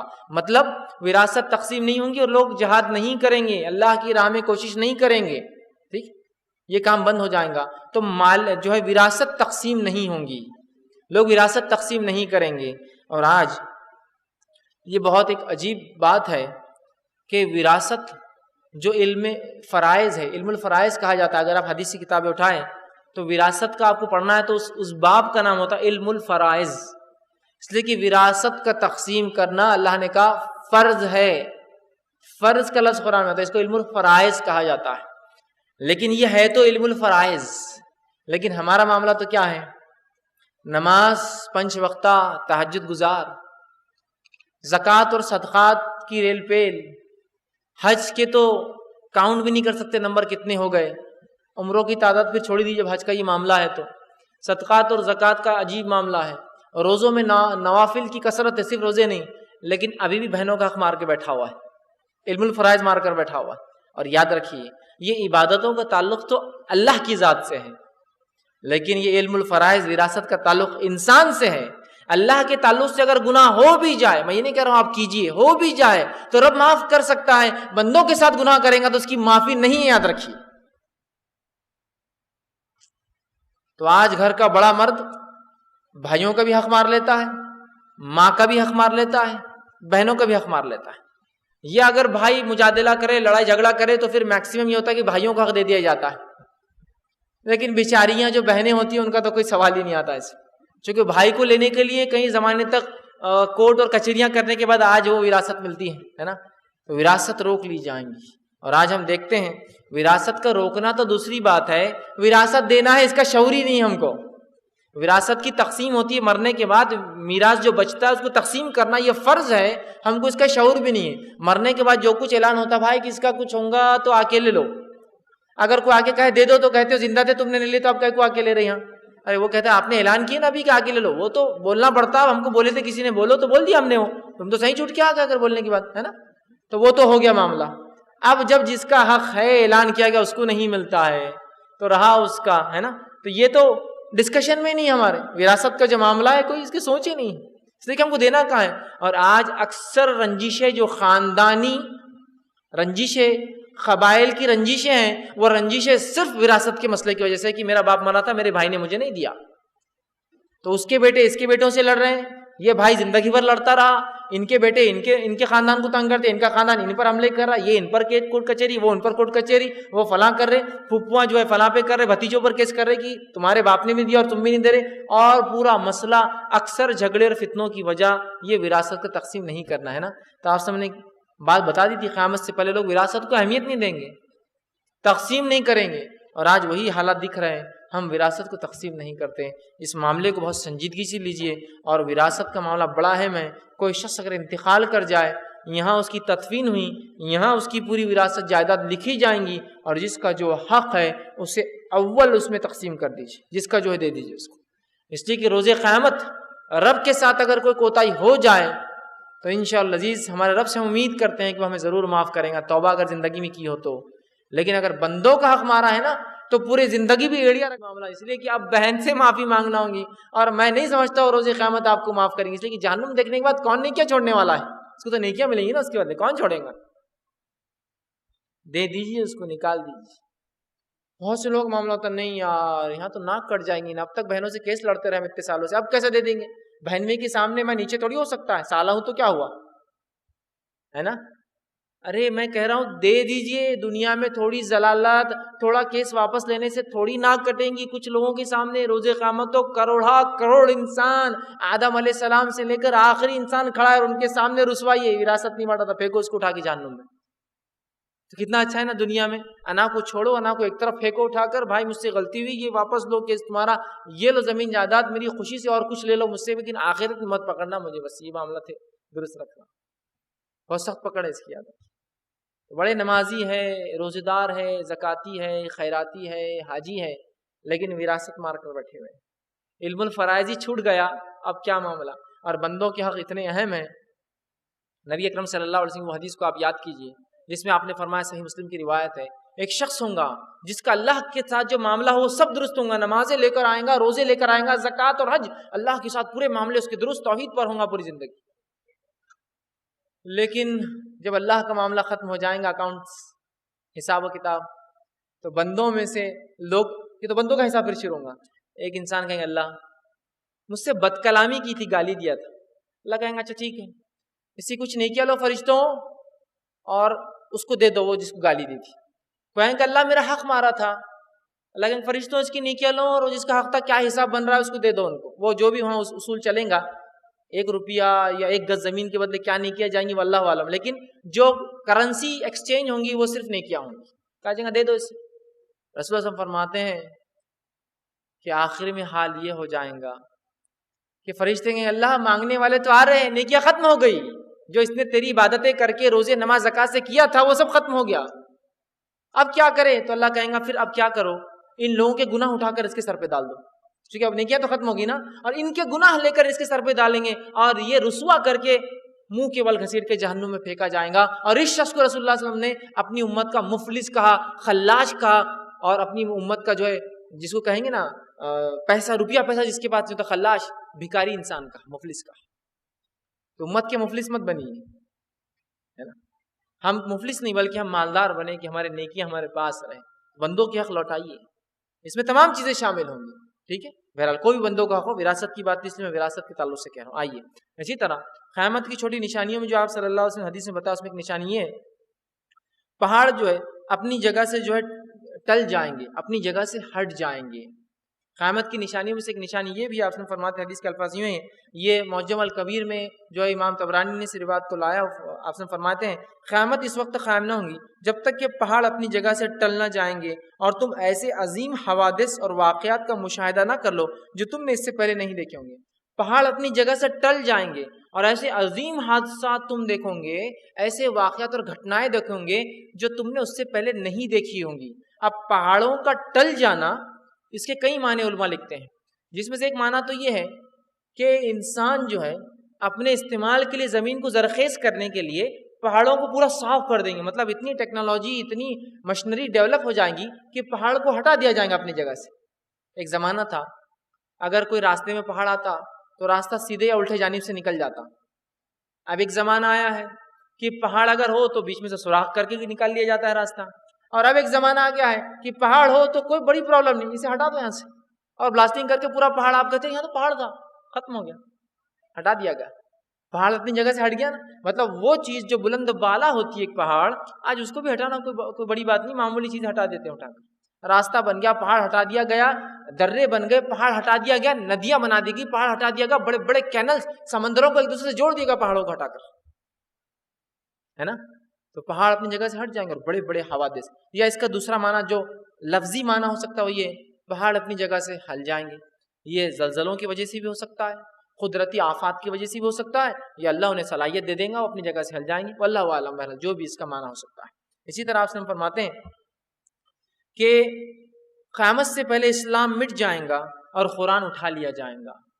قیامت سے پہلے علامتوں میں سے آپ نے جو فرمایا سنن ابن ماجہ کی روایت آپ فرماتے ہیں اسلام کو اس طرح مٹا دیا جائے گا جس طرح سے کثرت استعمال سے کپڑے کے نقش و نگار مٹ جاتے ہیں. اسلام دنیا سے ایسے مٹا دیا جائیں گا، دوسرے لوگ اس پر ایسے حاوی ہو جائیں گے اور خود اس کے ماننے والے اتنے جاہل اور اسلام کو چھوڑ دیں گے جیسے کہ ایک نیا کپڑا ہوتا ہے تو نقش و نگار اس پر واضح ہوتے ہیں، ایک دم کلیئر دکھتے ہیں، لیکن جب وہ استعمال ہوتا گھس جاتا ہے. تو اسلام ایسے مٹا دیا جائے گا جیسے نقش و نگار کپڑے کے استعمال کی وجہ سے گھس جاتے ہیں، مٹ جاتے ہیں. اور پھر آگے فرمایا، آپ فرماتے ہیں حتیٰ کہ نوبت یہ ہو جائیں گی کہ کسی کو کچھ پتہ نہ ہوگا کہ روزہ، نماز، قربانی کسے کہتے ہیں. مطلب مسلمانوں کی جہالت یہ ہو جائیں گی کہ نماز بھی نہیں پتہ ہوگا، روزہ بھی نہیں پتہ ہوگا، اور صدقہ کیا ہے نہیں پتہ ہوگا، کس چیز کا نام ہے. قرآن مجید کو ایک ہی رات میں اٹھا لیا جائے گا حتیٰ کہ روئے زمین پر اس میں سے ایک آیت بھی نہیں بچیں گی. لوگوں میں سے بوڑھے، مرد اور عورتیں رہ جائیں گے جو کہیں گے ہم نے تو اپنے آبا و اجداد سے یہ کلمہ سنا تھا، لا الہ الا اللہ پڑھتے ہوئے سنا تھا، اس لیے ہم بھی یہ کلمہ پڑھتے ہیں. اتنی جہالت ہو جائیں گی کہ نماز نہیں، روزہ نہیں، زکوٰۃ نہیں، حج نہیں، دین کے جب فریضے نہیں معلوم تو دوسرے معاملات تو بہرحال آپ سمجھ ہی سکتے ہیں، بھول ہی جائیے ان کو، یہ تو فرائض ہے، کچھ نہیں معلوم ہوں گے، جہالت عام ہو جائیں گی. اور جو کچھ معلوم ہوں گا، جو بوڑھے بڑے ہوں گے اس سماج کے، وہ کہیں گے لا الہ الا اللہ. تو لوگ پوچھیں گے یہ کیا ہے؟ تو وہ کہیں گے ہم نے اپنے بڑوں کو یہ بولتے ہوئے سنا، بس اس لیے ہم یہ بولتے ہیں. مطلب محمد رسول اللہ کا بھی علم نہیں ہوگا، نبی بھول جائیں گے، دین اور شریعت سب بھول جائیں گے. اور آج الحمدللہ اسلام کا دورہ ہے، لوگ اسلام سیکھ رہے ہیں، اسلام پھیل رہا ہے، لیکن اس کے باوجود بھی جہالت بھی اپنی جگہ اسی رفتار سے پھیل رہی ہے. کہ تو ہم ایک حلقے میں شامل ہو گئے جو حلقہ علم حاصل کرتا ہے، تو ہمیں نہیں پتا ابھی کہ جہالت کے اندھیرے ابھی بھی پھیل رہے ہیں. یاد رکھیے جہالت کے اندھیرے ابھی بھی پھیل رہے ہیں. ایسے لوگ بھی ہیں, اس سے پہلے میں نے واقعہ رکھا تھا, ایسے لوگ بھی ہیں کہ ایک نوجوان ایک بار ایک عالم دین سے سوال کرنے لگا, مجھے یہ تو پتا ہے کہ فرض نماز کے لیے وضو لگتا ہے, کیا نفل نماز کے لیے بھی وضو کرنا پڑتا ہے؟ اندازہ لگائی ہے نہیں یہ جہالت, اور اتنے دور کیوں جاتے ہیں. میں افسوس کے ساتھ کہہ رہا ہوں اپنے آپ کو اس میں شامل کر کے کہ آج اگر نماز میں غلطی ہو جائے تو سجدے سہو کا طریقہ بھی ہم کو نہیں معلوم ہو کہ کیسا ہوتا ہے سجدے سہو. کیا طریقہ ہوگا اگر نماز کے اندر بھول جائے تو؟ کیا طریقہ ہوگا کہ نماز کرنے کے بعد کوئی بتائے کہ تم نے نماز غلط پڑھی ہے؟ تو ہم کو نہیں پتا کہ سجدے سہو نماز کے اندر کا کیسا ہوگا اور نماز سے نکلنے کے بعد کیسا ہوگا, ہے نا؟ پتا ہے نہیں پتا. اب دھیرے دھیرے ہم بھی اسی طرف جا رہے ہیں. آج ہم نے نماز کو یاد رکھا, اس کے مسائل بھول گئے, کل ہو سکتا ہے دھیرے دھیرے نماز بھی بھول جائے, اور وہ زمانہ بعید نہیں دکھ رہا ہے. اسلام اپنی جگہ پھیل رہا ہے, میں اس کو مانتا ہوں, لیکن آبادی کے تناسب پرسنٹیج کے اعتبار سے آپ لگائیے نا کتنے لوگ آج جو ہے دین کا علم سیکھ رہے ہیں. آج کتنے لوگ ہیں جن کے گھر میں نماز, روزے, زکوٰۃ اور حج کے اوپر کتابیں ہیں, لیکن ہم میں سے ایسا ہر گھر ہے, ایکسیپشنل کوئی بھی نہیں, جہاں شمارے, میگزین, اخبارات, انجینئرنگ کی بکس, میڈیسن کی بکس, الیکٹرانکس کی بکس, کمپیوٹرز کی بکس, آرکیٹیکچر کی, سب ہیں سوائے دینیات کی. دینی اگر کتاب بھی ہوں گی دادا کی خریدی ہوئی پرانی پھٹی ہوئی کتاب, باقی کوئی نسل نے بعد میں خریدا ہی نہیں, اس کو ضرورت ہی نہیں نا اس چیز کی, باقی سب ہے ہمارے پاس. تو دینی علم کی جو ہے قیامت سے پہلے کثرت سے کمی ہو جائیں گی. ٹھیک, اسی طرح قیامت کی جو علامتیں نبی اکرم صلی اللہ علیہ وسلم نے اور بتائی ہے, چھوٹی علامتیں, اس میں سے یہ ہے کہ مکہ میں بلند اور بالا عمارتیں بن جائیں گی. مکہ میں بلند اور بالا عمارتیں بن جائیں گی. ٹھیک, حدیث کے الفاظ یوں ہیں, آپ صلی اللہ علیہ وسلم فرماتے ہیں, یہ جو مصنف ابن ابی شیبہ کی روایت ہے, آپ نے کہا کہ عبداللہ ابن عمر اس حدیث کے راوی وہ کہتے ہیں کہ میں جو ہے عبداللہ جو ہے ایک صحابی فرماتے ہیں کہ میں عبداللہ ابن عمر کی سواری کی لگام تھامے ہوئے تھا کہ انہوں نے کہا اس وقت تم لوگوں کا کیا حال ہوگا جب بیت اللہ کے ارد اور گرد کے, اور اس کا ایک وہ فرماتے ہیں کہ اس وقت تمہارا کیا حال ہوگا جس وقت بیت اللہ کو گرا دو گے اور اس کا ایک ایک پتھر بھی دوسرے کے اوپر نہیں رہنے دوں گے. مطلب ایک زمانہ آئے گا قیامت سے پہلے کہ بیت اللہ گرا دیا جائے گا اللہ اگر, اس کا ایک پتھر بھی ایک کے اوپر نہیں ہوگا. پھر وہ کہتے ہیں اوپر نہیں رہنے دوں گے. لوگوں نے سوال کیا کیا ہم اس وقت اسلام پر قائم ہوں گے, مطلب کیا ہم مسلمان ہوں گے اور اسلام پر ہوں گے؟ انہوں نے فرمایا جی ہاں, مطلب ہم مسلمان تو ہوں گے نام نہاد, جی ہاں آپ لوگوں کو اس وقت اسلام پر ہی ہوں گے. سوال کرنے والے نے پوچھا پھر اس کے بعد کیا ہوگا؟ تو حضرت عبداللہ رضی اللہ عنہ فرمایا اور کہنے لگے پھر بیت اللہ کی تعمیر پہلے سے زیادہ احسن انداز میں ہو جائیں گی. بیت اللہ پہلے ڈھا دیا جائیں گا, لیکن اس کے بعد اس کی تعمیر بہت خوبصورتی سے کی جائیں گی, بہت احسن انداز سے کی جائیں گی. جب آپ مکے کو دیکھیں گے اس کے پہاڑوں کو اور زمین کے نیچے سرنگیں کھودی جائیں گی, اس کے پہاڑوں کو ہٹا دیا جائے گا اور اس کے نیچے سرنگیں کھودی جائیں گی اور زیر زمین بہت سارے ایسے راستے بنائے جائیں گے جن سے پانی اور دوسری سہولتوں کی چیزیں جائیں گی, عام زبان میں پائپ کہہ سکتے ہیں, سہولتیں بچھا دی جائیں گی. مکہ کی عمارتیں پہاڑوں کی چوٹیوں سے اوپر نکل جائیں گی. اس وقت سمجھ لینا کہ معاملہ قریب آ چکا ہے. مطلب انہوں نے فرمایا کہ کیا ہوگا تمہارا اس زمانے میں جب کعبے کو ہٹا دیا جائے گا, اس جگہ پھر اور تعمیر کی جائیں گی کعبہ, لیکن بہت اچھے انداز سے بنایا جائے گا. اس کے بعد بلند اور بالا عمارتیں تعمیر ہوں گی جو وہاں کی پہاڑوں سے اوپر اس کی چوٹیاں ہوں گی ان عمارتوں کی, اور پہاڑ اپنی جگہ سے ہٹا دیے جائیں گے اور مکہ کے نیچے سرنگیں کھودی جائیں گی اور مختلف قسم کے سپلائی کے لیے پائپ لائنز اس میں ڈالی جائیں گی. تو پھر سمجھ جانا کہ اب زمانہ پھر قریب ہے تمہارا. اور بہرحال اب حالات دیکھ رہے ہیں کہ قیامت کی علامتیں ظاہر ہو رہی ہیں کہ حاجیوں کی تعداد اتنی زیادہ ہو گئی ہے کہ حکومت کو حرم کو بڑھانے کے لیے ہم دیکھتے ہیں کہ پہاڑ کے پہاڑ غائب ہو گئے ہیں. جو لوگ آج سے 2 سال پہلے اگر حرم گئے ہوں گے, یہ 2013 چل رہا ہے, 2011 میں جو گیا ہوں گا تو 2013 میں وہ بولیں گے یہ کیا ہو گیا, یہاں ایک پہاڑ تھا, وہ لوگ کہیں گے وہ چلا گیا اب یہاں سے, اور تھا وہ پہلے لیکن ابھی 2 سال میں ہٹا دیا اس کو.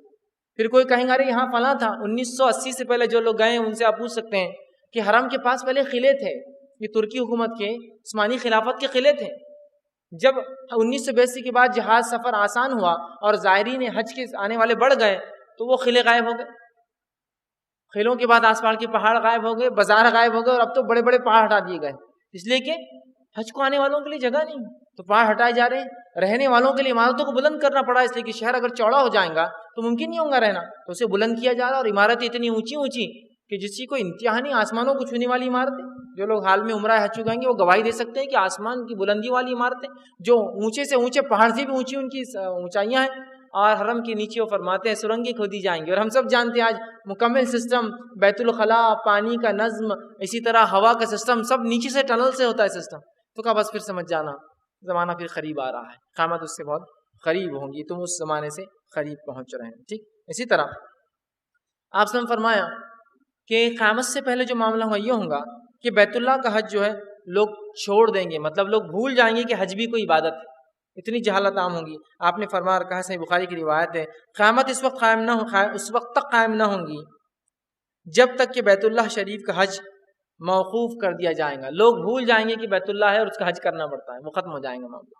اسی طرح قیامت کی نشانی آپ صلی اللہ علیہ وسلم نے بیان کی وہ یہ ہے، اور فرمایا بعض قبائل عرب جو ہے دوبارہ بت پرستی کرنے لگیں گے. قیامت کی ایک نشانی یہ ہے کہ عرب واپس جو ہے جس طرح سے بت پرستی میں تھے نبی اکرم صلی اللہ علیہ وسلم کے آنے سے بعثت سے پہلے، اسی طرح پھر وہ بت پرستی میں چلے جائیں گے. اور آپ نے حدیث میں فرمایا، صحیح بخاری کی روایت ہے، قیامت اس وقت تک قائم نہ ہوں گی جب تک کہ قبیلے دوس کی خواتین کی سیرینیں ذوالخلیصہ کے ارد گرد حرکت نہ کریں گی.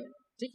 مطلب جب تک قیامت قائم نہیں ہوگی جب تک کہ عرب، اور بالخصوص آپ نے قبیلے کا نام لیا، وہ قبیلہ اسلام سے پہلے جہالت میں تھا اور وہ ایک بت کی عبادت کرتا تھا جس کا نام ذوالخلیصہ تھا. تو کہا کہ جب تک تم ان کی عورتوں کو واپس ذوالخلیصہ جو ہے کہ جو ہے ارد گرد طواف جیسا کرتے حرکتیں کرتے ہوئے نہ دیکھو.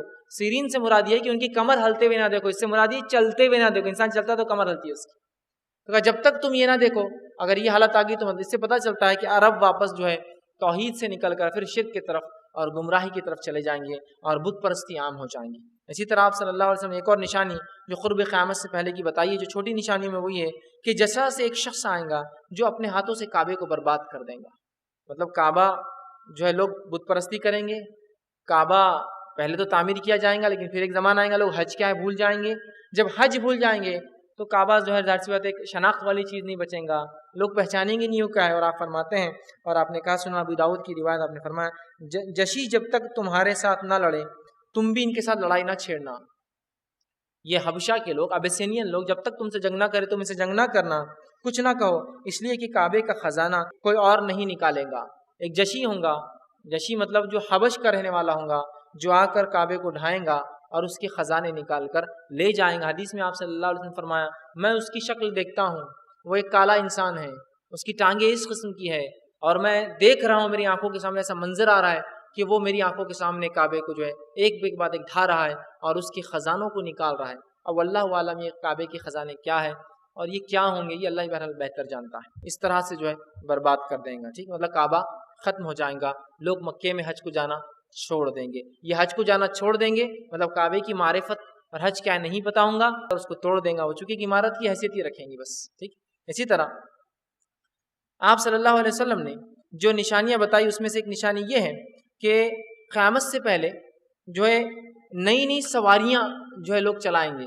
حدیث میں سواریوں کا لفظ نہیں، حدیث میں لفظ کیا میں آپ کے سامنے رکھتا ہوں، یہ مسند احمد کی روایت ہے. آپ صلی اللہ علیہ وسلم فرما کہا کہ میری امت کے آخری زمانے میں کچھ ایسے لوگ ہوں گے جو ایسی جو ہے زینوں پر بیٹھیں گے جو سواریوں کے مانند ہوں گے.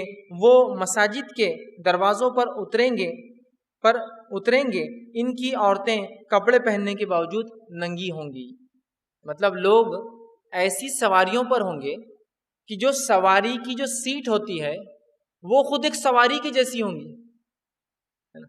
اب ایک اونٹ لے لیجیے آپ، اونٹ کے اوپر سواری کرے تو کتنی سواری رہتی ہے، اتنا سی جگہ ہوتی ہے، اس پہ آپ بیٹھتے ہیں، 1 سے 2 سوار بیٹھ سکتے ہیں. اونٹ ہے تو 2 سے 3 سوار بیٹھ سکتے ہیں، اس سے زیادہ نہیں بیٹھ سکتے ہیں نا، کچھ لگا کر آپ بیٹھ سکتے ہیں. لیکن آج ہم سمجھ سکتے ہیں اس بات کو، آج ہمارے پاس ایسی سواریاں ہیں جس میں ہم نہ صرف جس پہ بیٹھ سکتے ہیں، لیٹ سکتے ہیں، سو سکتے ہیں اور کھیل بھی سکتے ہیں. ایسی سواریاں بھی آج ہے نہیں. ایسی گاڑیاں ہیں جو گاڑیوں کے اندر سیٹیں ایسی جس کے اندر جیسے کہ خود ایک سواری کے اتنے لوگ بیٹھ رہے ہیں. مطلب جو 10 اونٹ پر لوگ بیٹھتے تھے آج ہماری ایک کار میں بڑھ جاتے اتنے لوگ، ہے نا. ایک بڑی گاڑی ہو تھوڑی سی تو 10 12 15 لوگ بیٹھے ہوئے اس کے اندر، ہے نا. تو آپ نے فرمایا ایسی سواریاں ہو جائیں گی کہ خود وہ سواری جس پہ ہم بیٹھتے ہیں وہ لوگ جن چیزوں پر بیٹھیں گے وہ سواریوں کی جیسی ہو جائیں گی. اور آج ہم جانتے ہیں جو سیٹس ہم کاروں میں استعمال کرتے ہیں، چھوٹی کار ہے تو بھی بہرحال الحمدللہ ریلیکس 2 لوگ تو بیٹھ ہی سکتے ہیں پیچھے. کاریں بڑی بڑی ہو تو آدمی لیٹ کر پیر بھی پھیلا کر بیٹھ سکتا ہے، ایسی گاڑیاں بھی ہیں. آمنے سامنے سیٹ والی گاڑیاں، آمنے سامنے آزو بازو والی سیٹ والی گاڑیاں، ضرورت پڑے تو آپ بچھا کر سو جائیے اس کے اوپر آرام سے، ہے نا، کتنی سہولت ہے۔ تو ایسی سواریاں ہو جائیں گی جس کی سیٹیں ایسی ہوں گی جس پہ انسان بیٹھتا ہے وہ خود سواریوں کی جیسی ہو جائیں گی، مطلب جس طرح کی آج کی سواریاں ہیں آسم کے زمانے کی، تو ویسی تو ان کی مطلب بیٹھنے کی جگہ ہوں گی خود ہماری سواری کی اتنی آپ نے فرمایا، ٹھیک۔ اسی طرح آپ صلی اللہ علیہ وسلم نے قیامت کی جو چھوٹی نشانی میں سے کچھ نشانی بتائی، ان میں سے ایک یہ ہے کہ پہلی رات کا چاند بڑا نظر آنے لگے گا۔ پہلی رات کا چاند عموماً چھوٹا ہوتا ہے بہت، لیکن قیامت سے پہلے واللہ عالم بہرحال یہ کیوں ہوگا، ہو سکتا کچھ جغرافی تبدیلی کی بنیاد پر، یا دنیا ہو سکتا چاند کے قریب چلی جائے، یہ واللہ عالم بہرحال جو کچھ وجہ رہیں گی، لیکن پہلی کا چاند اتنا نہیں ہوگا جتنا عام دنوں میں دکھتا ہے، بلکہ خاصا بڑا دکھا کریں گا، ٹھیک۔ یہ بھی آپ نے فرمایا حدیث کے الفاظ یوں ہیں کہ قرب قیامت کی علامت میں سے یہ بھی ہے کہ چاند معمول سے بڑا نظر آئے گا۔ پہلی رات کا چاند دیکھ کر کہا جائے گا یہ تو دوسری رات کا چاند ہے، مطلب لوگ دیکھیں گے تو کہیں گے جن کو معلوم ہے چاند کے بارے میں تو بڑا چاند دوسری رات کا دکھ رہا ہے، مطلب چاند بڑا نظر آنے لگے گا۔ اسی طرح جو قیامت کی چھوٹی نشانی میں آپ نے ایک نشانی بتائی وہ یہ ہے فحاشی اوریانیت کا جو ہے ظہور ہو جائے گا، اور لوگ فحاشی کا علانیہ ارتکاب کریں گے، اعلانیہ مطلب بالکل کھل کر ارتکاب کریں گے۔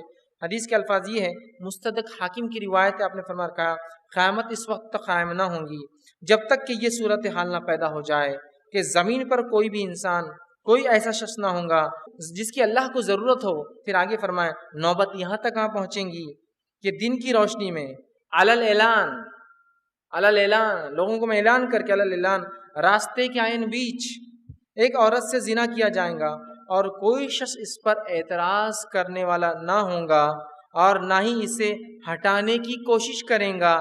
اس دن معاشرے کا سب سے بہترین شخص وہ ہوگا جو زانی مرد اور زانی عورت کو یہ کہیں گا کہ تم نے ذرا راستے سے تھوڑا ہٹ کر یہ کام کیوں نہیں کیا، مطلب زنا علانیہ لوگ کریں گے، راستوں پر کریں گے، اور ان میں وہ شخص بہت اچھا ہوگا جو کہیں گا یار تم یہاں علانیہ کیوں کر رہے ہو، تھوڑا سا بازو ہٹ جاتے کم از کم، راستہ چونکہ ہو سکتا ہے راستے کی تکلیف ہوں گی تو وہ کہیں گا کہ راستے سے ہٹ جاؤ، تھوڑا ذرا بازو ہٹ جاتے۔ آپ صلی اللہ علیہ وسلم یہ بات کہنے والے کی اس دور میں وہی حیثیت ہوں گی جو آج تمہارے درمیان ابوبکر اور عمر کی ہے، مطلب اتنا برا زمانہ کہ برائی کو برائی بولنے کی طاقت بھی نہیں ہوں گی، جو صرف برائی کو بازو ہٹ کر کے کہیں گا اس کی وہ حیثیت ہوگی۔ آپ فرماتے ہیں جیسے آج عمر اور ابوبکر اور عمر کی حیثیت ہے تم پر جو مقام ہے، اور فحاشی کے اس دہانے پر انسانیت بھی چل پڑی ہے اور مسلمان بھی چل پڑے ہیں۔ جو لوگ دنیا جانتے ہیں، جو لوگ دنیا دیکھتے ہیں، آج زنا علانیہ بھی ہوتا ہے، آپ کو علم نہ ہو تو الگ بات ہے، علل اعلان کیا جاتا ہے کہ بھائی اس وقت میں اس چینل پر، اس انٹرنیٹ کے فلاں پر، اس سائٹ کے اوپر زنا ہوگا، جس کو دیکھنا ہے آ جائے، جوائن کر لے کمیونٹی کو، اور علل اعلان جو ہے زنا ہو رہا ہے۔ آج اپنے گھروں میں لوگ کر ٹی وی کے ذریعے بتا رہے ہیں، کل وہ سڑکوں پہ بھی آ جائیں گے، اور انسانیت بھی اس کے پیچھے چل پڑی ہے، اور افسوس کے ساتھ کہہ رہا ہوں امت مسلمہ بھی اس راستے پر چل پڑا۔ یہ بہت غور و فکر کا زمانہ ہے، یاد رکھیے، بہت باریک بینی کا زمانہ ہے، بہت ضرورت ہے کہ شرم و حیا ہم اختیار کریں، ورنہ دور بہت برا آنے والا ہے، یاد رکھیے۔ آپ نے فرمایا وہ اتنا برا دور ہوگا، اتنے برے حالات ہو جائیں گے، اتنے برے لوگ ہوں گے کہ زنا جیسے سخت عمل کو بھی معمولی جانوروں جیسا عمل سمجھیں گے، کہ ان میں برائی کو روکنا اتنا بڑا کارنامہ ہوگا، مطلب برائی اتنی عام ہوں گی کہ جو صرف یہ کہہ دے بھائی بازو ہو جاتے تو اسی شخص کو جو ہے بہت بڑا مرتبہ حاصل ہوگا، اس لیے کہ ہو سکتا ہے وہ اتنا کہنے کی وجہ سے بہت تکلیف دیا جائے گا، اس لیے کہا کہ اس کے مقام ابوبکر اور عمر جیسا ہوگا۔ اور آج ایسے کئی سنگین جرائم ہیں جن جرائم کو آپ گناہ بول بھی نہیں سکتے، ان کو گناہ بولنا آپ پر ایک گناہ صادر ہو جاتا ہے، آپ پر ایک جرم عائد ہو جاتا ہے نہیں آج حالات کہ جو گناہ سنگین جرائم جو انسانیت کے خلاف ہو رہے ہیں ان گناہوں کو بھی گناہ نہیں سمجھا جاتا ہے، معمولی بات ہو رہا ہے، سوسائٹی ہے، سماج ہے، سب کر رہے ہیں، چلتا ہے، ہوتا ہے، کیا ہے نا۔ اور اگر کوئی کہتے یہ برا ہے تو برا کہنے کی حیثیت نہیں ہے۔ آج بے پردگی کو ایگزامپل مثال کے طور پہ لے لیجئے، ایک عورت بے پردہ ہے، بازاروں میں گھوم رہی ہے، آپ کی دوست کی بیوی ہے، آپ کی پڑوسی کی بیوی ہے، ہمت ہے بولنے کی کہ اس کو برقع کراؤ؟ نہیں ہے ہمت آپ کو، رشتے کون توڑنا چاہتا ہے یار؟ پورا سماج تو کر رہا ہے نا، میں اس کو روک کے کیا کروں؟ کس کس کو کہوں؟ ہمت نہیں، بولنے کی ہمت نہیں۔ وہ تو دور کی بات ہے، آپ نکاح کے گھر میں کسی کے پاس پیغام بھیجتے ہیں، وہ کہتے ہیں ہماری لڑکی پردہ نہیں کرتی، ہاں چلیں گا، کوئی بات نہیں، بس نکاح ہو جائے، اس سے زیادہ کیا ہوں گا، ہے نا؟ تو آج تو ہمت بھی نہیں ہے بولنے کی کہ پردہ نہیں کرتی۔ آپ کو شرم نہیں آ رہی ہمیں بولتے ہوئے کہ آپ کی بچی پردہ نہیں کرتی، آپ سوچتے ہیں ہم رشتہ کریں گے اپنے بچے کا اس سے؟ ہے نہیں ہے حالت؟ کتنی برائی عام ہو رہی، بلکہ حالت تو یہ ہے کہ برائی ہمارے آنکھوں میں، ہماری ذہنیت میں مزین چمک رہی ہے کہ ایسی عورتوں کو پسند کیا جاتا ہے جو فحش کپڑے پہن رہی ہے، بے پردہ رہتی ہے، اس کو رشتے پہلے جا رہے ہیں۔ یہ کیا دیکھیں اسی پردے میں گھومتی رہتی ہے بچی، اس کو اب رشتے آنا؟ رشتے تو اس کو آئیں گے جو کھل کر رہتی ہے۔ اور بیچارے پھر ایسے والدین جن کے عقائد کمزور ہوتے ہیں، وہ اپنے بچوں کو بے پردہ رکھتے نہیں، اسی بہانے شاید رشتہ آ جائیں گا۔ تو آج بولنے کی ہمت ہے آپ نے کہ یہ معاملہ غلط ہے؟ ہوا نہیں جا رہا زمانہ کہ آج ہم بولنے کی سخت اور طاقت نہیں رکھ رہے ہیں، چھوڑیے دوسروں کو، محرمات کی ہمت نہیں اپنے محرم کو سمجھانے کی۔ حالت تو یہ ہے۔ آج اگر کسی مرد کو یہ بات سمجھ میں آتی ہے کہ پردے کی بڑی اہمیت ہے، اس کی ہمت نہیں اپنے بیوی کو کہنے کی پردہ کرو، ہے نا؟ اس لیے آپ نے فرما رہے اس زمانے میں یہ کہنے والے کی بڑی حیثیت ہوں گی، بھائی کی ذرا بازو ہٹ جاتے تو ٹھیک ہوتا، اس کی حیثیت ابوبکر عمر کی ایسی ہوں گی۔ اس لیے وہ دور بہت برا ہوں گا، وہ لوگ بہت برے ہوں گے جن کی وجہ سے جو ہے اس طرح کے معاملات ہو جائیں گے۔ ٹھیک، اسی طرح آپ صلی اللہ علیہ وسلم فرماتے ہیں قیامت سے پہلے، قیامت تب تک قائم نہ ہوں گی جب تک کہ بیت اللہ پر حملہ اور ایک لشکر زمین میں دھسا دیا جائے گا۔ قیامت سے پہلے ایک معاملہ یہ ہوگا، اور یاد رکھیے ابھی جو علامتوں کی طرف میں جا رہا ہوں، میں نے دھیرے دھیرے عام علامتوں سے لے کر اس درس میں کچھ مخصوص علامتوں کی طرف جاتا گیا، اور یہاں معاملہ میں ختم کرنے جا رہا ہوں۔ یہ علامتیں امام مہدی کے ظہور کے قریب اب پہنچ رہی ہے، پوری علامت، مطلب مہدی جو ایک ہدایت یافتہ شخصیت ہوں گی، یہ تمام تفصیلات ہم پچھلے کانفرنس میں رکھ چکے ہیں، جس کی ڈی وی ڈیز میں آپ بہرحال اس کی تفصیلات دیکھ سکتے ہیں جو بن چکی ہیں۔ اب مہدی کی طرف ہم جا رہے ہیں، ایک ایسے واقعے کی طرف جا رہے ہیں جس کے بعد بڑی نشانیوں کا ظہور ہونا چالو ہو جائیں گا۔ مہدی ایک آخری علامت ہے چھوٹی علامتوں میں، اور اس کے بعد تمام جو ہے بڑی علامتیں ہوں گی، لیکن چونکہ وہ میں رکھ چکا ہوں اس لیے میں وہاں تک نہیں جاؤں گا، اس سے ایک اسٹیپ پہلے ہی ختم کر دوں گا۔ ٹھیک، تو بیت اللہ پر ایک لشکر حملہ کریں گا اور وہ زمین میں دھسا دیا جائے گا۔ آپ صلی اللہ علیہ وسلم فرمایا، اور کہا صحیح مسلم کی روایت ہے، ایک پناہ لینے والا بیت اللہ شریف میں پناہ لے گا، اس کی طرف ایک لشکر ارسال کیا جائے گا، روانہ کیا جائے گا۔ وہ لشکر جب ایک کھلے میدان میں ہوگا تو اسے زمین میں دھسا دیا جائے گا۔ میں نے سوال کیا، جو راوی حدیث ہے انہوں نے سوال کیا کہ اللہ کے رسول ان کا کیا ہوگا جو مجبوراً وہاں لائے گئے، جو لشکر کو صرف دیکھنے آئے تھے؟ آپ صلی اللہ علیہ وسلم انہیں بھی لشکر کے ساتھ ہی دھسا دیا جائے گا، مگر قیامت کے روز یہ اپنی نیت کے مطابق اٹھیں گے۔ قیامت سے پہلے حالت یہ ہوں گی کہ ایک شخص جو ہدایت یافتہ ہوگا، یہ امام مہدی کے تعلق سے بات ہے، وہ جو ہے دوڑ کر جو بیت اللہ کے اندر پناہ لیں گے، چونکہ انسانیت لوگ ان کے خلاف ہو جائیں گے، وہ حق پر ہوں گے، لیکن اور ایک لشکر نکلیں گا جو ان کو ختم کرنا چاہیں گا۔ ہو سکتا ہے پولیٹیکل رائیولری جس کو بولیں گے، سیاسی کوئی رنجشیں ہوں گی کہ بھائی یہ حکومت میں نہ آ جائے، اور وہ زمانہ خلافت کا ہوگا مسلمانوں کی، یاد رکھیے۔ تو وہ بھاگ کر بیت اللہ میں پناہ لیں گا وہ شخص، اور ایک لشکر روانہ کیا جائے گا انہیں ختم کرنے کے لیے۔ لیکن آپ صلی اللہ علیہ وسلم فرماتے ہیں وہ ایک مقام پر دھسا دیا جائے گا، اور اسی وقت کچھ لوگ دیکھنے آئیں گے کہ کیا جنگ ہونے والی ہے، کچھ لوگ مجبور پکڑ کے لا جائیں گے، جیسے جو غلام وہ ہوتے ہیں ساتھ میں۔ تو راوی حدیث نے سوال کیا، اللہ کے رسول چلو وہ لشکر والے تو دھسا دیے جائیں گے، لیکن وہ بیچارے لوگ جو دیکھنے آئیں گے اور جو مجبوراً لائے جائیں گے، تو کہا وہ دونوں بھی دھس جائیں گے؟ تو کہا ان کا تو کوئی قصور نہیں ہوگا؟ تو کہا ہاں، دھس تو وہ جائیں گے، لیکن روز قیامت اپنی نیت کے مطابق اٹھیں گے۔ لڑنے آئے تھے تو گناہ ملیں گا، اور صرف دیکھنے آئے تھے تو دیکھنے کی نیت سے اٹھا جائیں گے، مجبور لائے گئے تو مجبوراً اٹھا جائیں گے۔ سمجھ رہے بات؟ اسی حدیث سے علماء لکھتے ہیں جب کسی جگہ کوئی فتنہ ہوتا ہے، عذاب آتا ہے، یا جس کہیں گے طوفان ہوتا ہے، آندھی ہوتا ہے، مصیبتیں ہوتی ہے جس میں مسلمان مر جاتے ہیں اور اچھے اور برے سب چلے جاتے ہیں، تو یہاں علماء لکھتے ہیں اچھی نیت پہ اٹھا جائیں گے اور برے نیت پر اٹھا جائیں گے، کیونکہ اچھے لوگ اچھے تھے، لیکن عذاب آئیں گا تو سب پر آتا ہے نا ایک ساتھ، تو بروں کے ساتھ اچھے بھی جاتے ہیں، لیکن اچھی نیت پہ اٹھیں گے، اچھائی کے ساتھ۔ چونکہ حدیث میں کیا ہے، جو لوگ دیکھنے آئے تھے دیکھنے کی نیت سے، جو لوگ مجبور لائے تھے مجبوراً، لیکن جو لڑنے آئے تھے ان کو تو عذاب ملے گا۔ تو قیامت سے پہلے ایک لشکر جو بیت اللہ کی طرف آئیں گا، لیکن وہ دھسا دیا جائے گا۔ اسی طرح مسلمانوں اور رومیوں کے درمیان عظیم جنگ اور فتح قسطنطنیہ، یہ قیامت کی بڑی نشانیوں میں سے ہے، اور یہ امام مہدی کے زمانے میں ہوں گی، ٹھیک ہے؟ لیکن چونکہ اس میں نام مہدی کا آتا نہیں ہے، یاد رکھیے، تو لہٰذا ہم اس کو ایک عام اس پر عام طرز پر میں آپ کو رکھ رہا ہوں، لیکن یہ علامتیں جو آخری زمانے میں بیت اللہ میں ایک شخص کے چھپنے کی، لوگوں کے اسے قتل کرنے کے آنے کی، علماء لکھتے ہیں یہ امام مہدی ہی ہوں گے جو آئیں گے، جو جب ہی پیدا ہوں گے. یاد رکھیے کوئی چھپے ہوئے شخصیت نہیں ہے جو نکل کر اس دن آ جائیں گے کہ میں چھپا ہوا تھا آ گیا ہوں. یہ پیدا ہوں گے اور اس زمانے میں ایک نیک اور صالح شخص ہوں گے. مہدی کہا جاتا ہے اس شخص کو جو ہدایت یافتہ ہو.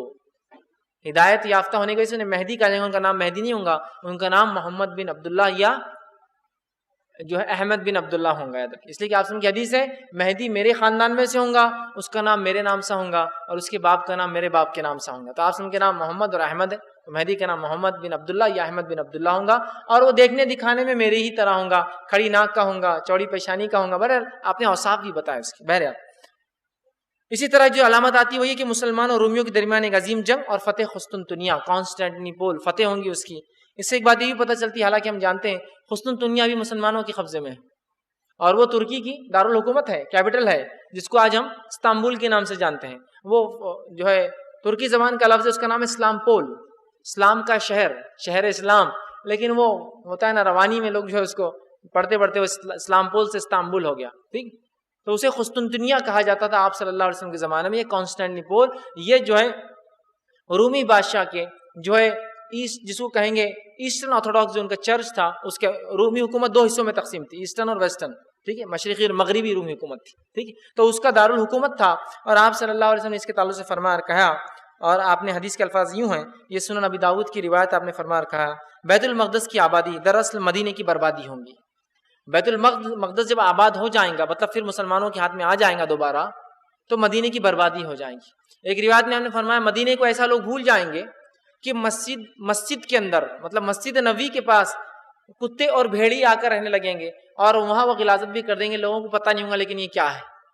اسٹرکچر تو باقی ہوں گا، لوگوں کو علم نہیں ہوگا، رسول کو بھول چکے ہوں گے، تعلیمات رسول جا چکی ہوں گی، حج اور عمرہ بھول چکے ہوں گے، نماز اور زکوٰۃ دینا بھول چکے ہوں گے، کوئی تعلیمات باقی نہ ہوگی. یہ وہ زمانہ ہوگا. تو کہا بیت المقدس کا آباد ہونا، مدینے کے برباد ہونا ایک ساتھ شروع، یہ آباد ہوں گا اور یہ برباد ہونا شروع ہو جائیں گا. مدینے کی بربادی ہوئی تو ایک عظیم معرکہ چھڑ جائیں گے، ایک عظیم جنگ شروع ہو جائیں گی. وہ معرکہ شروع ہوا تو قسطنطنیہ فتح ہو جائیں گا، اور جب قسطنطنیہ فتح ہو جائیں گا تو پھر جلد ہی دجال خروج ہو جائیں گا. تو بیت المقدس کے آباد ہونا، مدینے کا برباد ہونا، مدینے کا برباد ہونا، ایک عظیم جنگ کا چھڑ جانا. واللہ عالم یہ جنگ مدینے کو لوگ قبضہ کر کے اس کو غیر آباد کریں گے یا لوگ بھول جائیں گے، اس معاملے میں علماء کی مختلف رائے ہے، جو بھی وجوہات ہوں گے، لیکن مدینہ غیر آباد ہو جائیں گا. اور پھر اس کے بعد ایک عظیم جنگ، اس جنگ کے بعد قسطنطنیہ فتح ہوں گی، کانسٹینٹینوپل واپس سے مسلمانوں کے ہاتھ میں آ جائیں گے. ابھی تو وہ ہے لیکن ہو سکتا ہے پھر چلی جائے قیامت سے پہلے، پھر واپس لینے کے لیے مسلمان لڑے، پھر دجال کا خروج ہو جائیں گا.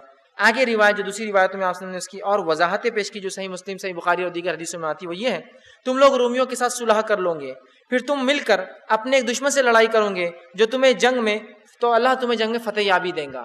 مطلب مسلمان اپنے لیڈر مہدی کے ساتھ جنگ میں جائیں گے، حدیث میں لیکن مہدی کے الفاظ نہیں یاد رکھیں، اپنے لیڈر کے ساتھ جنگ کرو گے، اور مصلحت کے تحت ایک تیسرے دشمن سے لڑنے کے لیے تم عیسائیوں سے جو کمپرومائز کرو گے، اور دونوں مل کر ایک فرنٹ بنائیں گے، جو ایک یونین بنائیں گے، اور مل کر جو ایک تیسرے دشمن سے لڑیں گے.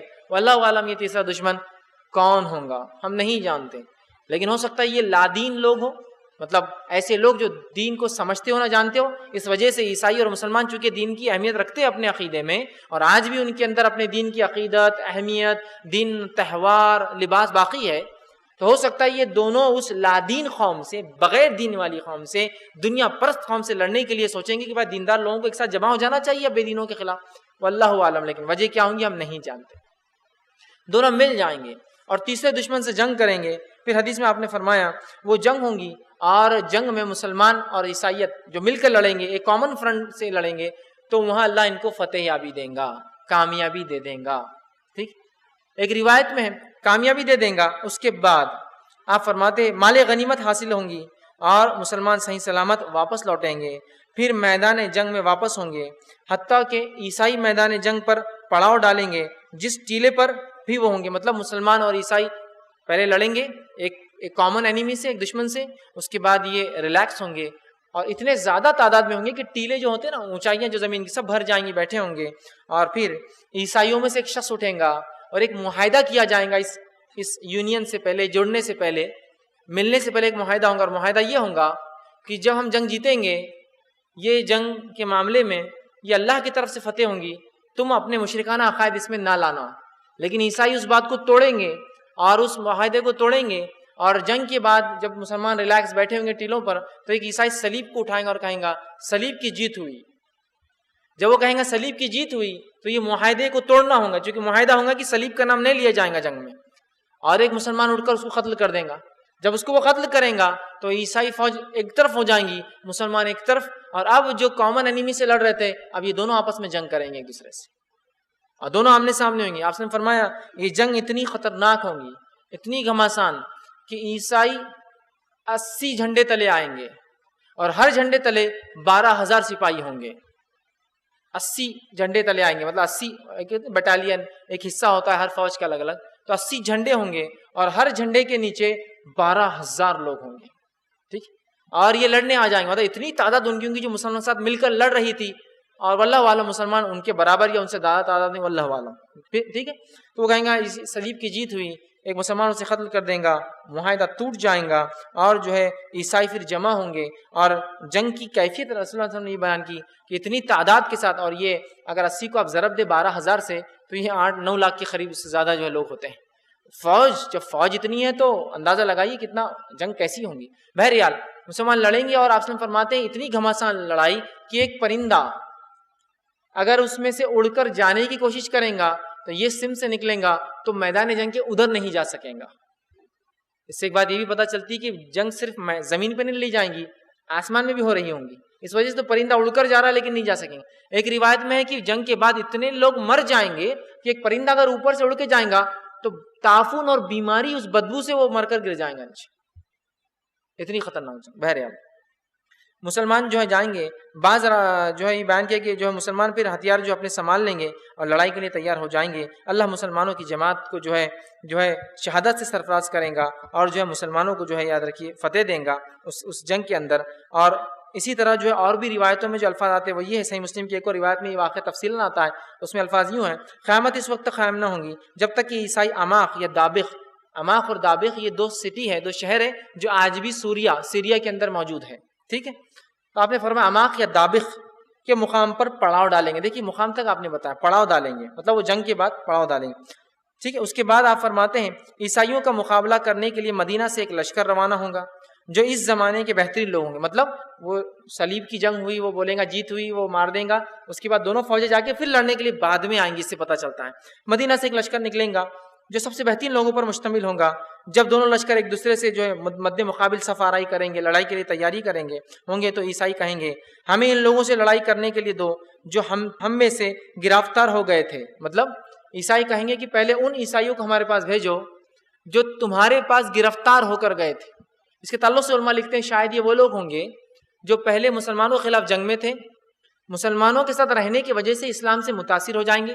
جب وہ ایک صلیبی کہیں گا کہ صلیب کی جیت ہوئی اور مسلمان الگ ہوں گے تو تب یہ عیسائی کہیں گے کہ ہم مسلمان ہوئے اور ہم تمہارے ساتھ جانا چاہیں گے، اور شاید آ جائیں گے. اسی لیے وہ کہہ رہے ہیں کہ جو تمہارے پاس عیسائی ہمارے لوگ ہیں پہلے ان کو بھیجو، ہم ان سے لڑنا چاہیں گے.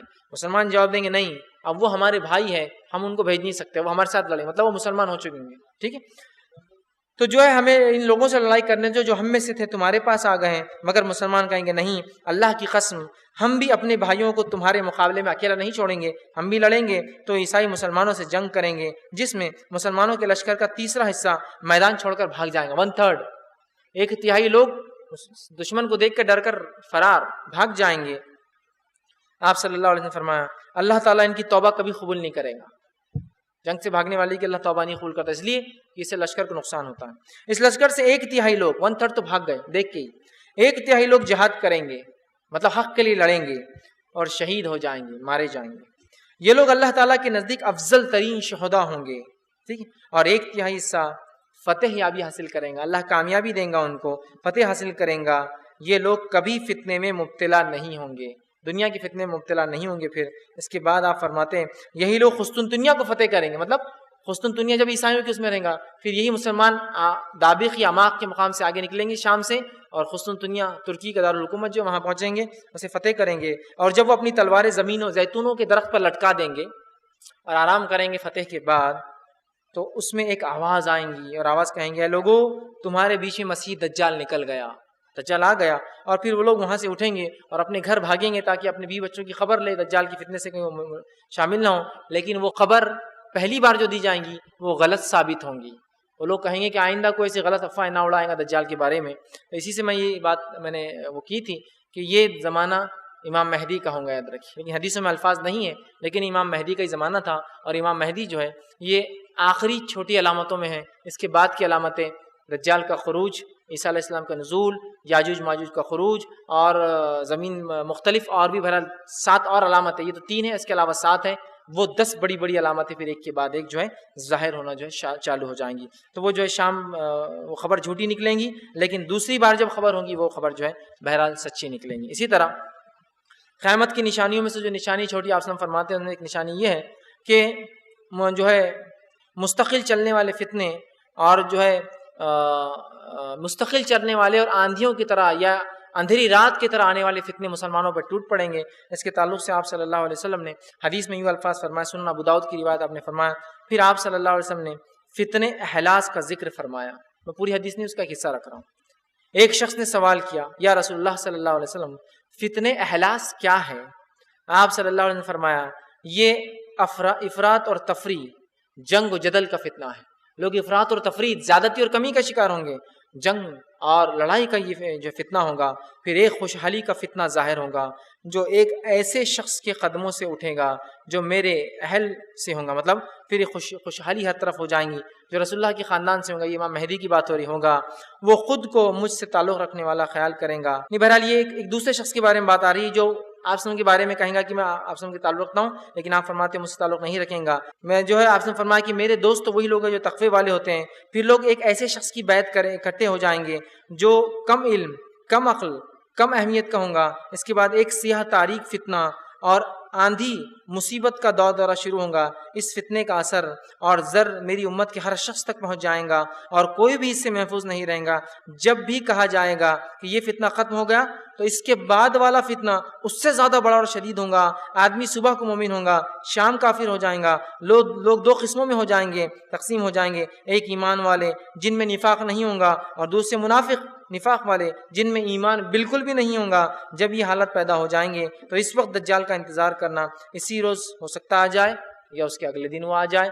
تو بہرحال ایک فتنوں کا دورہ بہرحال شروع ہو جائیں گا۔ اور اس کے بعد جو قیامت کی نشانیاں ہیں اس میں ایک چھوٹی علامت میں سے یہ بھی ہے بیت المقدس کی آبادی اور مدینے کی بربادی۔ آپ صلی اللہ علیہ وسلم فرمایا، جو سنن ابو داؤد کی روایت ہے، بیت المقدس کی آبادی دراصل مدینے کی بربادی ہوگی۔ مدینے کی بربادی جو کوئی عظیم معرکہ شروع ہو جائیں گا، وہ معرکہ اور جنگ جو ہے ہوا تو قسطنطنیہ فتح ہو جائیں گا، اور جب قسطنطنیہ فتح ہو جائیں گا پھر جلدی دجال ظاہر ہو جائیں گا۔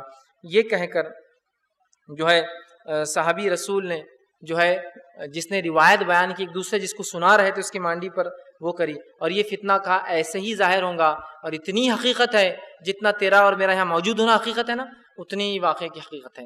تو بہرحال یہ امام مہدی کا دور ہوگا، اور پھر امام مہدی آئیں گے اور فتنے فساد کو ختم کر دیں گے، امن و امان کا دور آئیں گا۔ امام مہدی کے زمانے میں ہی بہرحال دجال کا ظہور، یاجوج ماجوج کا خروج، اور عیسیٰ علیہ السلام کا نزول، اور بہت ساری باتیں پھر تفصیلی بہرحال چلتے رہیں گی۔ قیامت کی یہ بڑی علامتوں کا پھر سلسلہ شروع ہو جائیں گا۔ بڑی علامتوں کی تفصیلات بہرحال ہم نے پہلے دیکھ چکے تھے، تو یہاں بہرحال ہم چھوٹی علامتوں کو بہرحال ختم کرتے ہیں۔ یہ چند علامتیں تھیں جو قیامت کی میں نے آپ کے سامنے رکھنے کی کوشش کی۔ یقیناً یہ کل علامتیں نہیں تھی، ٹوٹل نہیں تھی، لیکن کچھ نہ کچھ، اور میں نے صرف وہی حدیثیں رکھنے کی آپ کے سامنے کوشش کی جن میں الفاظ قیامت جب تک قائم نہ ہوں گی، مطلب کنڈیشنل حدیث تھی پوری جتنی میں نے رکھی آپ نے، تب تک قائم نہ ہوں گی جب تک تم یہ دیکھنا لو، جب تک قائم نہیں ہوں جب تک یہ نہ ہو جائے، جب تک قائم نہیں ہوں جب تک ایسا نہ ہو۔ تو میں نے وہ حدیثیں رکھی جو بالکل کنڈیشنل تھی، باقی بہت ساری اور بھی میں نے بہرحال آپ کے سامنے نہیں رکھی، چونکہ وقت بھی اتنا ہمیں سہولت نہیں دے رہا کہ ہم تمام رکھیں، لیکن بہرحال ہم اور بھی بہرحال کتابوں کو پڑھ کے ان تمام چیزوں کا بہرحال مطالعہ کر سکتے ہیں۔ اس معاملے میں ایک چیز کا آپ ضرور خیال رکھیں، قیامت کے تعلق سے لوگوں کی باتیں، افواہوں پہ آپ دھیان نہ دیں، حقیقی علم جو ہے کتاب و سنت کا حاصل کرنے کی بہرحال ہم کوشش کریں۔ تو بہرحال اسی کے ساتھ میں اپنی اس بات کو ختم کروں گا۔ اللہ رب العزت سے آخر میں دعا ہے کہ اللہ سبحانہ تعالیٰ تمام قسم کے فتنوں سے ہماری حفاظت فرمائے، ہم تمام کی جو ایمان کی حفاظت فرمائے، ہم تمام تمام کو اعمال کرنے کی توفیق عطا فرمائے. ہم تمام کے لیے اپنی کتاب اور اپنے نبی صلی اللہ علیہ وسلم کی سنت، اپنی کتاب کو سمجھنا اور اپنے نبی کی سنت کو سمجھنا اور عمل کرنا آسان کریں جب تک ہمیں زندہ رکھیں، ایمان اور اسلام پر زندہ رکھیں. خاتمہ ہمارا ایمان پر ہو. آخر دعوانا الحمدللہ رب العالمین. سبحان ربک رب العزت عما یصفون وسلام علی المرسلین والحمدللہ رب العالمین.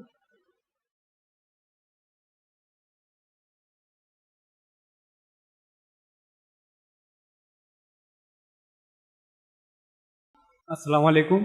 فیض بھائی، میرا ایک سوال تھا کہ میں نے ایک حدیث پڑھی ہے لیکن میں محدث کا نام بھول چکا ہوں.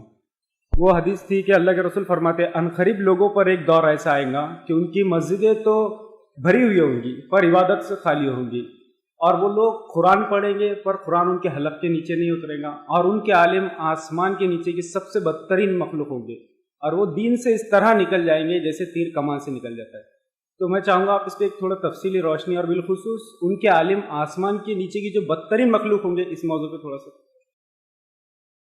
بھائی نے ایک سوال کیا کہ انہوں نے ایک حدیث پڑھی تھی جس سے کچھ الفاظ انہوں نے دہرائے. بہرحال وہ حدیث میں نہیں جانتا ہوں، لیکن یہ حدیث کے اندر جو مفہوم اور معنی ہم نے اب تک دیکھے اس میں تمام باتیں آ چکی جو انہوں نے کہا کہ لوگ ہوں گے، بدترین لوگ ہوں گے، حتیٰ کہ قرآن پڑھا جائیں گا لیکن قرآن حلق سے نیچے نہیں اتریں گا. ٹھیک ہے، ان کے عالم بدترین علماء ہوں گے اس لیے کہ وہ جو ہے اپنی خواہشات کے لیے فتاوے اور باتیں کہیں گے، یہ بات بھی گزر چکی ہے. اور وہ دین سے ایسے خارج ہوں گے جیسے کہ تیر کمان سے نکل جاتا ہے. ویسے یہ حدیث کے جو صحیح بخاری کی روایت ہے، یہ اسی مفہوم کی ایک روایت آتی ہے، اس میں الفاظ یوں ہیں کہ ایک زمانہ آئیں گا، ایسے لوگ آئیں گے کہ جو قرآن پڑھیں گے تو قرآن ان کے حلق سے نیچے نہیں اتریں گا. وہ ایسی نئی نئی باتیں کہیں گے جن باتوں کو تم نے اس سے پہلے نہیں سنا ہوگا.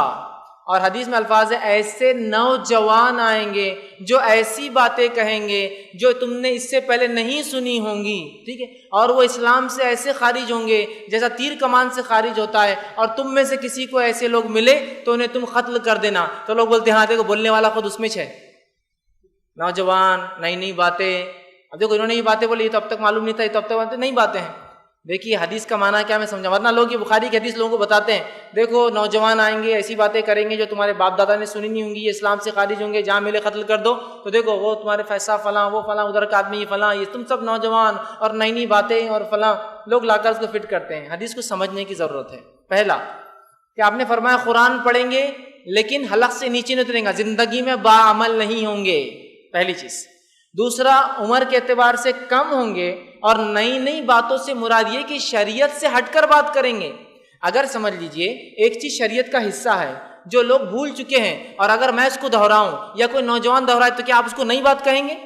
وہ شریعت کا حصہ تھی. آپ یہ کہہ سکتے ہیں کہ تعجب کی باتیں ہمیں آج تک نہیں پتہ چلی، لیکن اس کا ہرگز معنی نہیں ہے کہ وہ بات نہیں ہے. بات پرانی ہے، بات اللہ کی ہے اور اس کے رسول پر نازل ہوئی جو 1450 سال پہلے آئی تھی، لیکن ہم بھول گئے تھے. اگر میں دہراؤں تو نئی بات نہیں ہے، لیکن وہ نوجوان نئی نئی باتیں کریں گے، مطلب ایسی باتیں کریں گے جو اللہ کی کتاب میں نہیں ہوں گی، ایسی باتیں کریں گے جو رسول اکرم صلی اللہ علیہ وسلم نے نہیں کی تھی، اور خود بھی گمراہ ہوں گے اور دوسروں کو بھی گمراہ کریں گے. اور ان کی مثال ایسی ہے کہ جیسے کہ تیر کمان سے نکل جاتا ہے، اسلام سے نکل جائیں گے. تم میں سے کسی کو ملے تو قتل کر دو. تو یہ بہرحال الفاظ ہیں. تو ایسے مفہوم کی بہت ساری روایتیں آتی ہیں، تو ہم کو اس کو سمجھنے کی ضرورت ہے. اس حدیث میں جہاں علماء کا تذکرہ ہے کہ وہ فتاوے دیں گے خواہشات کی بنیاد پر، وہ برے علماء یاد رکھیں. لیکن علماء حق ہوتے ہیں جو خواہشات نہیں، کتاب و سنت کی بنیاد پر فتاوے دیتے ہیں، لوگوں کے مسائل حل کرتے ہیں. یہاں مراد حدیث میں جو ہے جو فتاوے دیں گے وہ خواہشات کی بنیاد پر فتاوے دینا حرام ہے، کتاب و سنت کی بنیاد پر نہیں، یاد رکھیں. تو بہرحال یہ کچھ باتیں تھیں. جو حدیث میں آتا ہے کہ علماء برے ہوں گے، وہ اس معنی میں کہ وہ خواہشات پر فتوے دیں گے، نہ کہ کتاب و سنت کے علم کے مطابق. السلام علیکم. فیض بھائی، جیسے آپ نے کہا ابھی کہ سود وہ جو انٹرسٹ کی رقم ہوتی ہے وہ اس شخص کو دے سکتے ہیں جو بالکل ہی بھوکا ہو، مطلب اس کی غلاظت کھانے کی اس کی نوبت آ گئی. تو فیض بھائی اگر اس کو وہ رقم اس کوانٹٹی میں دی جاتی ہے کہ وہ اس سے اپنی اکنامک کنڈیشن کو بہتر کر لے اور کوئی اس کا کچھ ایسا بزنس شروع ہو جائے جس کے اس کی انکم کچھ ایسا شروع ہو جائے، تو کیا اس کی اس انکم سے وہ جائز انکم ہوں گی اور اس کے گھر کا کھانا پینا کیا جائز ہوگا؟ بھائی نے ایک سوال کیا کہ اگر کوئی شخص سے اگر اس کو انٹرسٹ کا پیسہ دیا جائے اور اس کی مدد کی جائے، جیسا کہ اس پہ حرام واجب میں نے کہا دے سکتے ہیں، تو کیا اتنا دے سکتے ہیں کہ جس سے اس کی معیشت سدھر جائے؟ تو دیکھیے حرام چیز کو اتنا ہی استعمال کیا جا سکتا ہے جتنی ضرورت ہے، اس سے زیادہ نہیں. حرام چیز کا استعمال صرف اتنا ہی ہوگا جتنے کی ضرورت ہے. اور یہاں بھی علماء لکھتے ہیں کہ بہت سی بار جب آپ کسی کو انٹرسٹ کا پیسہ دے اور لگتا ہے کہ وہ حالات تو برے ہیں لیکن دیندار انسان ہے تو آپ کو بتانا پڑے گا یہ پیسے اس کے، لینا چاہے تو لیں گا، نہ لینا چاہے تو انکار کر دیں گا۔ یہاں بھی اگر انٹرسٹ کا پیسہ آپ دیتے ہیں کسی کو تو وہاں آپ کو بتانا پڑے گا یہ انٹرسٹ کا ہے، کیونکہ وہ زکوٰۃ اور فطرہ نہیں ہے اور خیرات نہیں ہے۔ اور اگر وہ کہے نہیں میں حالات تو برے ہے، کچرا کھاتا ہوں لیکن سود پسند نہیں کرتا ہوں، تو نہیں دے سکتے، اور اتنا ہی وہ لے سکتا ہے اور اتنا ہی دیجیے جتنے میں اس کا وہ مسئلہ حل ہو جائے، اس لیے کہ حرام چیز کو اتنا ہی استعمال کیا جاتا ہے جتنا مجبوری ہے اور جتنی ضرورت ہے۔ جیسے قرآن نے کہا کہ اگر تم کسی معاملے میں حرام چیز کے لیے مجبور کر دیے جاؤ، دل میں کوئی بغاوت نہ ہو، دل میں کوئی چاہت نہ ہو حرام چیز کی، مجبور کر دیے جاؤ، ہاں تو اتنا کر لینے میں انشاءاللہ تم پر کوئی حرج نہیں، ٹھیک ہے؟ تو لہٰذا آپ اس کو بتائیں گے اور اتنا ہی مسئلہ وہ حل کر سکتا ہے جتنی اس کو ضرورت ہے، اس لیے کہ اس کے بعد آگے نکلے، اللہ ہو سکتا ہے اس کے لیے اچھے راستے پیدا کرے، لیکن اس پیسے پہ اس کو اسٹیبلش کرنا یہ درست نہیں ہوگا۔ یاد رکھیے۔ کسی نے ایک سوال کیا کہ موبائل کمپنی سے جو ریچارج ہوتا ہے اور لون ملتا ہے اور ریٹرن لون اس سے زیادہ دینا پڑتا ہے، تو ایسا ریچارج صحیح ہے کیا؟ اس کو کہتے ہیں کہ آپ کے موبائل میں سمجھ لیجیے 10 روپے باقی ہے، آپ کو ایک میسج آتا پری پیڈ میں کہ آپ کے اس میں صرف 10 باقی ہے، کیا آپ کو 10 روپے کا لون چاہیے؟ اللہ رب العزت ہماری حفاظت فرمائے۔ سود سود سود سود، ہر جگہ سود بھرا ہے آج، دیکھیے نا۔ اور سود کو ایسی فروغ دی جاتی ہے، یہ موبائل کی مثال لے لیجئے، میں پریپیڈ کارڈ لیتا ہوں، ایڈوانس پیمنٹ کرتا ہوں، سہولتیں کم ملتی ہے نا، 300 کا ریچارج، ایڈوانس پیمنٹ، سہولتیں کم۔ میں ادھار لیتا ہوں، پوسٹ پیڈ پلان لیتا ہوں، پیسے بعد میں دیتا ہوں لیکن سہولتیں زیادہ ملتی ہیں، اس لیے کہ تم ادھار لو گے تو لیٹ کرو گے تو کہیں نہ کہیں ہم سود تم پہ جنریٹ کریں گے، یا کریڈٹ کارڈ سے پیمنٹ کرنے لگائیں گے اور اس پہ کیش بیک تم کو دیں گے، سودی اکنامی میں تم کو شامل کریں گے الگ الگ لالچ دے کر۔ تو یہ ایک نیا طریقہ ہے۔ میسج آ گیا 10 روپے کا ریچارج کرے، پھر وہ 10 روپے کا اگر آپ یس کر دیتے ہیں تو وہ کیا کرتا ہے، اگلی بار جب آپ پیسہ ڈالتے ہیں تو 11 روپے کٹ کرتا ہے، وہ 1 روپیہ سود ہے، یاد رکھیں۔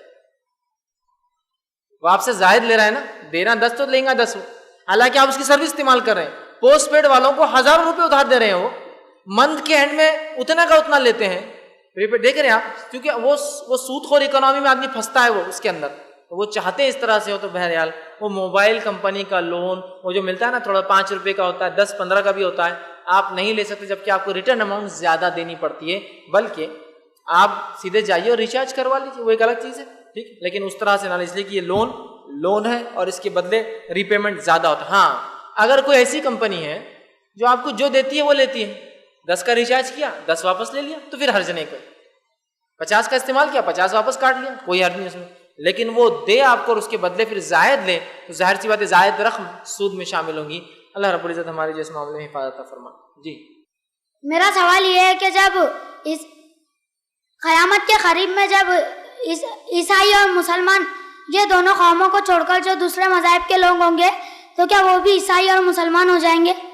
بھائی نے ایک سوال کیا کہ قیامت سے پہلے جو میں نے کہا لوگ عیسائی اور مسلمان مل کر جنگ لڑیں گے، تو کیا بھائی نے سوال کیا کہ قیامت سے پہلے لوگ عیسائی اور مسلمان ہی رہیں گے اور دوسرے مذاہب نہیں رہیں گے؟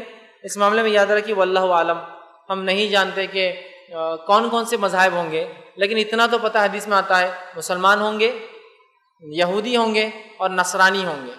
دیکھیے حدیث میں الفاظ، ایک زمانہ آئے گا عیسیٰ علیہ السلام کے دور میں کہ یہودی چھپیں گے اور ہر چیز بولیں گے مسلمان میرے پیچھے یہودی چھپا ہے، جیسے پتہ چلا یہودی ہوں گے، عیسائی کا تذکرہ بھی آتا ہے اور مسلمان، لیکن اس کے علاوہ کون ہوں گے کون نہیں ہوں گے واللہ عالم، اللہ ہی بہتر جانتا ہے، چونکہ یہ قیامت سے پہلے کی بات ہے اور حدیث میں اس کا کوئی تذکرہ نہیں ہے، اس لیے ہم اس معاملے میں تفصیلات نہیں دے سکیں گے۔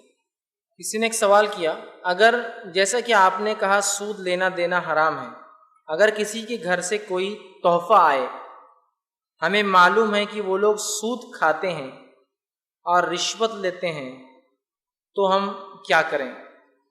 دیکھیے اگر کسی شخص کے پاس سے آپ کو کوئی تحفہ آتا ہے، وہ تحفہ بھیجنے والا سود خور ہے، رشوت لیتا ہے، تو ہم کیا کریں؟ تو پہلی چیز، عموماً سود کے جو معاملہ ہے، لینا دینا ویسے دونوں ہی حرام ہے، اکثر ہم میں سے لوگ سود دینے میں شامل ہوتے ہیں، لینے میں بہت کم لوگ ہوتے ہیں، بہت کم مسلمان ہے جو سود پر پیسہ دیتا ہے، ٹھیک ہے، سود کھاتا ہے، دینے میں بہت سے لوگ شامل ہیں، کہ دینے مطلب گاڑی لے لیا پیمنٹ کرتے بیٹھ رہا ہے سود کی، ٹھیک ہے، بھائی کا سوال ہے، لیکن وہ لینے والا ہے، سود لیتا ہے مطلب خود کھا رہا ہے اور اس کی کمائی رشوت سے ہے۔ تو دیکھیے اگر کسی مسلمان یا غیر مسلم، اصول سب کے لیے ایک ہے، اگر 100% سود سے کماتا ہے، 100% رشوت پہ انکم ہے، 100% حرام کی بنیاد پہ انکم ہے، سٹا ہے، جوا ہے، فلاں ہے، شراب خانے ہیں، خبی خانے ہیں، فلاں ہے، تو ایسے لوگوں کی انکم آپ استعمال نہیں کر سکتے، ایسے شخص کا تحفہ نہیں قبول کر سکتے، ایسے شخص کی دعوت قبول نہیں کی جا سکتی۔ اور نہ صرف قبول مت کیجئے بلکہ اگر وہ دعوت دے تو بتائیے نہیں آنے کی وجہ یہ ہے کہ آپ یہ کام کرتے، تاکہ جب سماج اس پر پریشر ڈالیں گا تو وہ اس خبی عمل، اس برے عمل کو چھوڑتا جائیں گا۔ اب سب خاموش رہیں گے، خاموشی سے بس نکل جائیں گے، تو پھر وہ سمجھیں گا کہ میں جو کر رہا ہوں درست ہے۔ بتانا چاہیے، اس لیے کہ آپ صلی اللہ علیہ وسلم حدیث میں فرمایا جب کسی برائی کو ہوتا دیکھو تو ہاتھ سے روکو، ہاتھ سے نہ روک سکو تو زبان سے، اور نہ تو کم از کم دل میں برا جانو، اور ایمان کا اس سے نیچے کوئی درجہ نہیں، آخری درجہ ہے، ٹھیک ہے؟ تو لہٰذا ایسا کوئی شخص جو 100% کماتا ہے، 100% رشوت شود ہے، تو آپ اس کا پیسہ نہیں لے سکتے، اس کا تحفہ نہیں لے سکتے، اس کی دعوت قبول نہیں کر سکتے۔ لیکن بہت سی بار جو غلطی ہم سے ہوتی ہے وہ یہ ہے، ہم کو صرف شک ہے کہ وہ سود لیتے ہیں، ہم کو صرف شک ہے کہ وہ رشوت لیتے ہیں، ہم کو صرف شک ہے کہ وہ غلط کام کرتے ہیں۔ جیسے ایک صحابہ آئے پاس اور کہا میں اپنے چچا کے گھر میں کھانا نہیں کھاتا۔ میں نے کہا کیوں؟ تو کہا میرے چچا گورنمنٹ آفس میں جاب کرتے ہیں۔ میں نے کہا اس سے کیا ہوتا؟ بولے سود لیتے ہوں گے، رشوت لیتے ہوں گے، تو اس لیے میں نہیں کھاتا ہوں۔ ٹھیک ہے، تو میں نے کہا کل سے میں بھی آپ کے گھر میں کھانا نہیں کھا سکتا۔ تو بولے کیوں؟ مجھے اگر مجھے بھی شک ہو رہا آپ کے چچا لیتے تو آپ بھی لیتے ہوں گے، آپ بھی کرتے ہوں گے، تو میں بھی نہیں کھاؤں گا۔ تو بولے شک کی بنیاد پہ آپ میرے پاس کیسے چھوڑیں گے؟ تو بولے جیسے آپ نے چچا کے پاس چھوڑ دیا میں آپ کے پاس چھوڑ دیتا ہوں۔ اور ایسی سب مسلمان سوچے تو پھر کوئی بھی نیک نہیں رہے گا، سب شک کر رہے بھائی تم نماز نہیں پڑھ کے آئے، تم زکوٰۃ نہیں دیتے، تم سود کھاتے، شک ہے کہ تم رشوت لیتے، شک ہے کہ وہ عورت بچلن ہے، شک ہے کہ وہ مرد فلاں ہے، شک ہے کہ ان کی تجارت حرام ہے۔ ایسے کیسے چلے گا؟ شک کی بنیاد پر نہیں، پختہ یقین کی بنیاد پر یاد رکھیں۔ ٹھیک، اب ایک صاحب مجھے کہنے لگا کہ میں بہت متقی آدمی ہوں۔ میں نے کہا ماشاءاللہ، آپ کا تقویٰ کیا ہے؟ وہ کہا میں جب بھی کسی کی دعوت قبول کرتا ہوں نا، جب تک حرام حلال نہ معلوم ہو جائے کھانا نہیں کھاتا ہوں۔ میں نے کہا ماشاءاللہ، اور اس کا طریقہ یہ ہے، بولے میں دعوت میں جاتا ہوں، بولے جا کر دعوت دینے والے سے ملاقات کر کے بولتا ہوں حلال ہے حرام ہے، پھر وہ جو بولا اس کے حساب سے عمل کرتا ہوں۔ میں نے کہا ہاں دعوت میں بول رہا تم کو حرام ہے، ہاں میرا پیسہ حرام ہے، اور بول رہا اعلان کر دو بھائی حرام ہے میرا پیسہ۔ دعوت میں جا کر پوچھ رہے کسی سے حرام ہے، کون بولنے والا وہاں حرام ہے؟ میں نے کہا یہ تحقیق تو پہلے کرنا چاہیے اس سے، اور وہ بھی صاحب خانہ سے، اس سے پوچھ رہے آپ۔ بہرحال تو شک کی بنیاد پر نہیں، یقین کی بنیاد پر اگر ہو تو پھر آپ احتیاط کیجئے، اور ان کو بتائیے اگر آپ کا رشتہ دار دیکھو ہم آئیں گے نہیں، اور پورا سوسائٹی بائیک آؤٹ کریں گے آپ کو اگلی بار اگر آپ نے یہ کام نہیں چھوڑا تو۔ لیکن آج کا سماج تو یہ ہے، سود خوروں کو، رشوت لینے والوں کو تو بہت بڑا سمجھا جاتا ہے۔ کیا انکم ہے ان کی، کیا انکم ہے ان کی؟ ارے بولے 50,000 تنخواہ اور 2 لاکھ اوپر کی تنخواہ۔ ارے 50,000 تنخواہ اور 2 لاکھ اوپر کی تنخواہ، کیا ایکسٹرا ٹائم دیتے ہیں کیا ان کو گورنمنٹ سے؟ نہیں، 50,000 تو محنت کی کمائی اور 2 لاکھ اوپر کی کمائی۔ اب یہ اوپر کی کمائی کیا ہے؟ جو اکاؤنٹ میں آتی ہے، جو اوپر سے آتی۔ ارے نہیں، 50,000 محنت کی کمائی، 2 لاکھ تحفوں کی شکل میں آتا ہے۔ یہ کون سے تحفے کی 50,000 کی تنخواہ پہ 2 لاکھ کے تحفے میرے کو بتاؤ۔ نہیں، مطلب آخر تک وہ رشوت نہیں بولیں گا اس کو کبھی، رشوت بولے تو مسئلہ ہے نا۔ تو آج تو ایسی نوکریوں کو بڑا عظیم سمجھا جاتا ہے جہاں رشوت ہے۔ آج سود خوری کو تو ایک معمول بنا دیا گیا ہے، سمجھ میں مطلب سمجھ سے اور غیر سمجھ سے بھی ہم کر رہے ہیں نا۔ آج سود سے بچنا ایسا ناممکن ہم نے کر لیا اپنے لیے، جبکہ یہ ممکن ہے کہ دھکے پر سود۔ میرا گھر آپ مجھے 2 لاکھ روپے دے دیجئے، میرا گھر آپ کا ہوا، آپ کے پیسے کو سود نہیں، میرے گھر کو کرایہ نہیں۔ ماشاءاللہ، اس کو بولتے ایسا نہیں کھا کر ایسا کھانا۔ میں نے گھر آپ کو 2 لاکھ روپے دیا، ٹھیک ہے، آپ کے گھر میں میں رہنے چلے گیا کرائے کے، آپ کے گھر میں، آپ کے گھر کو میں کرایہ نہیں دیتا ہوں، اور بولے میرے پیسے پہ سود نہیں۔ وہ جو کرایہ نہیں دے رہا ہوں نا میں آپ کے گھر میں آ کر رہنے سے، تو وہ سود ہے، اس لیے کہ اس گھر کا کتنا کرایہ آتا تھا 4,000، تو پھر 4,000 روپے مہینہ سود لے رہا ہوں میں اس سے۔ ادھار بھی دے رہے تو سود نہیں، بولے 2 لاکھ میں ادھار دے رہا ہوں اور بعد میں آپ مجھے ہے نا بولے گفٹ کے طور پہ 2,10,000 دینا، 10,000 گفٹ دینا۔ یہ کون سی بات ہے پہلے طے کر کے گفٹ دینا 10,000 روپے؟ تو بہت عجیب معاملہ ہو چکا ہے سود کا، دھکے پر ہم نے سود معاملہ کر دیا، چھوٹے اور بڑے کسی چیز کو نہیں چھوڑ رہے ہیں۔ تو بہرحال کوشش کریں سود سے ہم بچیں، اور جہاں تک معاملہ رشوت اور سود کا ہے، جب تک یقین نہ ہو تب تک آپ کسی کے رزق کو حرام قرار نہیں دے سکتے۔ میرا سوال یہ تھا کہ جنرلی آج کل کیا ہو رہا ہے کہ گاڑیاں کافی مقدار میں سود کے اوپر اٹھائی جا رہی ہے، تو یہ جو سود ہم لوگ دے رہے ہیں، یا اگر میں کوئی گاڑی خریدتا ہوں بطور سود یا انسٹالمنٹ کے، تو کیا میں بھی اتنا ہی ذمہ دار رہوں گا جتنا سود کھانے والا ہے؟ آپ کیا کر رہے ہیں؟ مطلب اگر کوئی گاڑی اٹھاتے ہیں انسٹالمنٹ کے اوپر تو اس کے اوپر جو سود دے رہے ہیں ہم لوگ، یعنی کہ سود کو بڑھاوا دے رہے ہیں، تو بحالت مجبوری اگر کوئی شخص اگر گاڑی اٹھاتا ہے تو کیا وہ بھی اتنا ہی ذمہ دار رہے گا جتنا سود لینے والا ہے؟ بھائی نے ایک سوال کیا کہ اگر میں گاڑی لیتا ہوں جو انٹرسٹ پر ہے، سود پر ہے، تو کیا میں بھی سود میں مددگار میں شامل اور اتنا ہی گناہ گار ہوں جتنا لینے والے گناہ ہیں؟ تو آپ صلی اللہ علیہ وسلم کی حدیث واضح ہے، سود لینے والا اور دینے والا دونوں گناہ میں برابر ہے، دونوں گناہ میں برابر ہے، یاد رکھیں، ٹھیک ہے؟ تو اگر کوئی شخص سود پر گاڑی لیتا ہے تو وہ سودی چیزوں کو بڑھاوا دیتا ہے۔ اب بہت سے لوگ بولتے ہیں اب گاڑی نہیں تو پھر کیسے ہم کام کرنا؟ اچھا سوال ہے، گاڑی نہیں تو کیسے کام کرنا؟ بینک سے جو آپ گاڑی لیتے ہیں وہ گاڑی آپ لیتے کتنے ملتی ہے آپ کو؟ تو آپ کہیں گے 50,000 کی گاڑی 60,000 میں ملتی ہے، ٹھیک ہے۔ جب گاڑی لیتے تو بینک کو ڈاؤن پیمنٹ کتنی کرنا پڑتی ہے آپ کو؟ پہلے 25,000 میں سیکنڈ گاڑی نہیں آتی، میرے شان کے خلاف ہے سیکنڈ گاڑی، تو اپنی شان کے لیے تم حرام کام کرو گے، اللہ کو چاہوں گے کہ اللہ چھوٹ دے دے۔ 25,000 میں سیکنڈ گاڑی آتی نہیں آتی مجھے بتائیے؟ نہیں میرا بچہ سیکنڈ ہینڈ گاڑی پہ جائے گا تو میری ناک تو کٹ جائیں گی نا سماج میں۔ ارے تجھے ناکی کہاں ہے جو کٹنے والی تیری ناک؟ کس کو بتانا ہے یار ہم کو؟ اگر بتانا ہے، اگر ہم عزت چاہتے ہیں، ہم چاہتے ہیں ہمارا نام اور دبدبہ ہو، تو وہاں ہو کہ مرنے کے بعد فرشتے ویلکم کرے، وہ بولے یار کیا آدمی آ رہا ہے ہمارے پاس، وہاں پہچان ہو، وہاں دبدبہ ہو، وہاں ناک ہو، وہاں نہ کٹے۔ لیکن معاملہ یہ کہ یہاں کی ناک باقی رکھنا ہے، وہاں کی کٹ گئی چلتا، وہاں بعد میں کون دیکھا، مریں گے تو ہوں گا نا سب، دنیا کو تو بتانا ہے نا ابھی۔ تو یاد رکھیے، تو سیکنڈ لے سکتا ہے نا، تو یہ کون سی مجبوری ہے گاڑی لینا؟ مجھے سمجھ میں نہیں آ رہا۔ اچھا نہیں سیکنڈ نہیں ہونا، ٹھیک ہے نہیں لیجیے، 25,000 میں نئی موپیڈ آتی ہے نا، نہیں بائک سے نیچے تو میں چلا ہی نہیں سکتا، میری شان کے خلاف ہے۔ 15,000 میں آج بھی لونا آتی ہے، مجھے پتا ہے 20,000 میں لونا آتی ہے، لونا میں مر جاؤں گا لیکن لونا نہیں چلاؤں گا، لونا کیسے چلاؤں گا؟ سود کھاؤں گا، سود دوں گا، سود میں مدد کروں گا، اللہ اور اس کے رسول کے خلاف جنگ میں کھڑا رہوں گا، لیکن میں شان کو نیچے نہیں ہونے دوں گا۔ یہ تو بات ہے، اللہ اور اس کے رسول نے جنگ کا اعلان کیا اس شخص کے خلاف۔ یاد رکھیے مشرکین کے خلاف بھی اعلان نہیں ہے جو اعلان سود خوری خلاف، اس لیے کہ سود خوری، سود لینا اور دینا یہ پورے معاشرے کو برباد کرتا ہے، ایک فرد کو نہیں کرتا ہے۔ میں آپ کی غیبت کرتا ہوں صرف آپ کو نقصان ہوتا ہے اس کا، میں آپ سے جھوٹ بولتا ہوں آپ کو نقصان ہوتا ہے، لیکن سود سے پورا معاشرہ تباہ ہوتا ہے، پورا سسٹم برباد ہوتا ہے، یاد رکھیے۔ لہٰذا اگر کوئی بول رہا ہے کہ میں گاڑی لیتا ہوں تو کیا میں اس میں شامل نہیں ہوں؟ تو آپ بھی شامل ہے اس کے۔ سیکنڈ ہینڈ گاڑی کے لیے جائیے، نہیں ہونا 25,000 میں جو نہیں آتی وہ لیجیے۔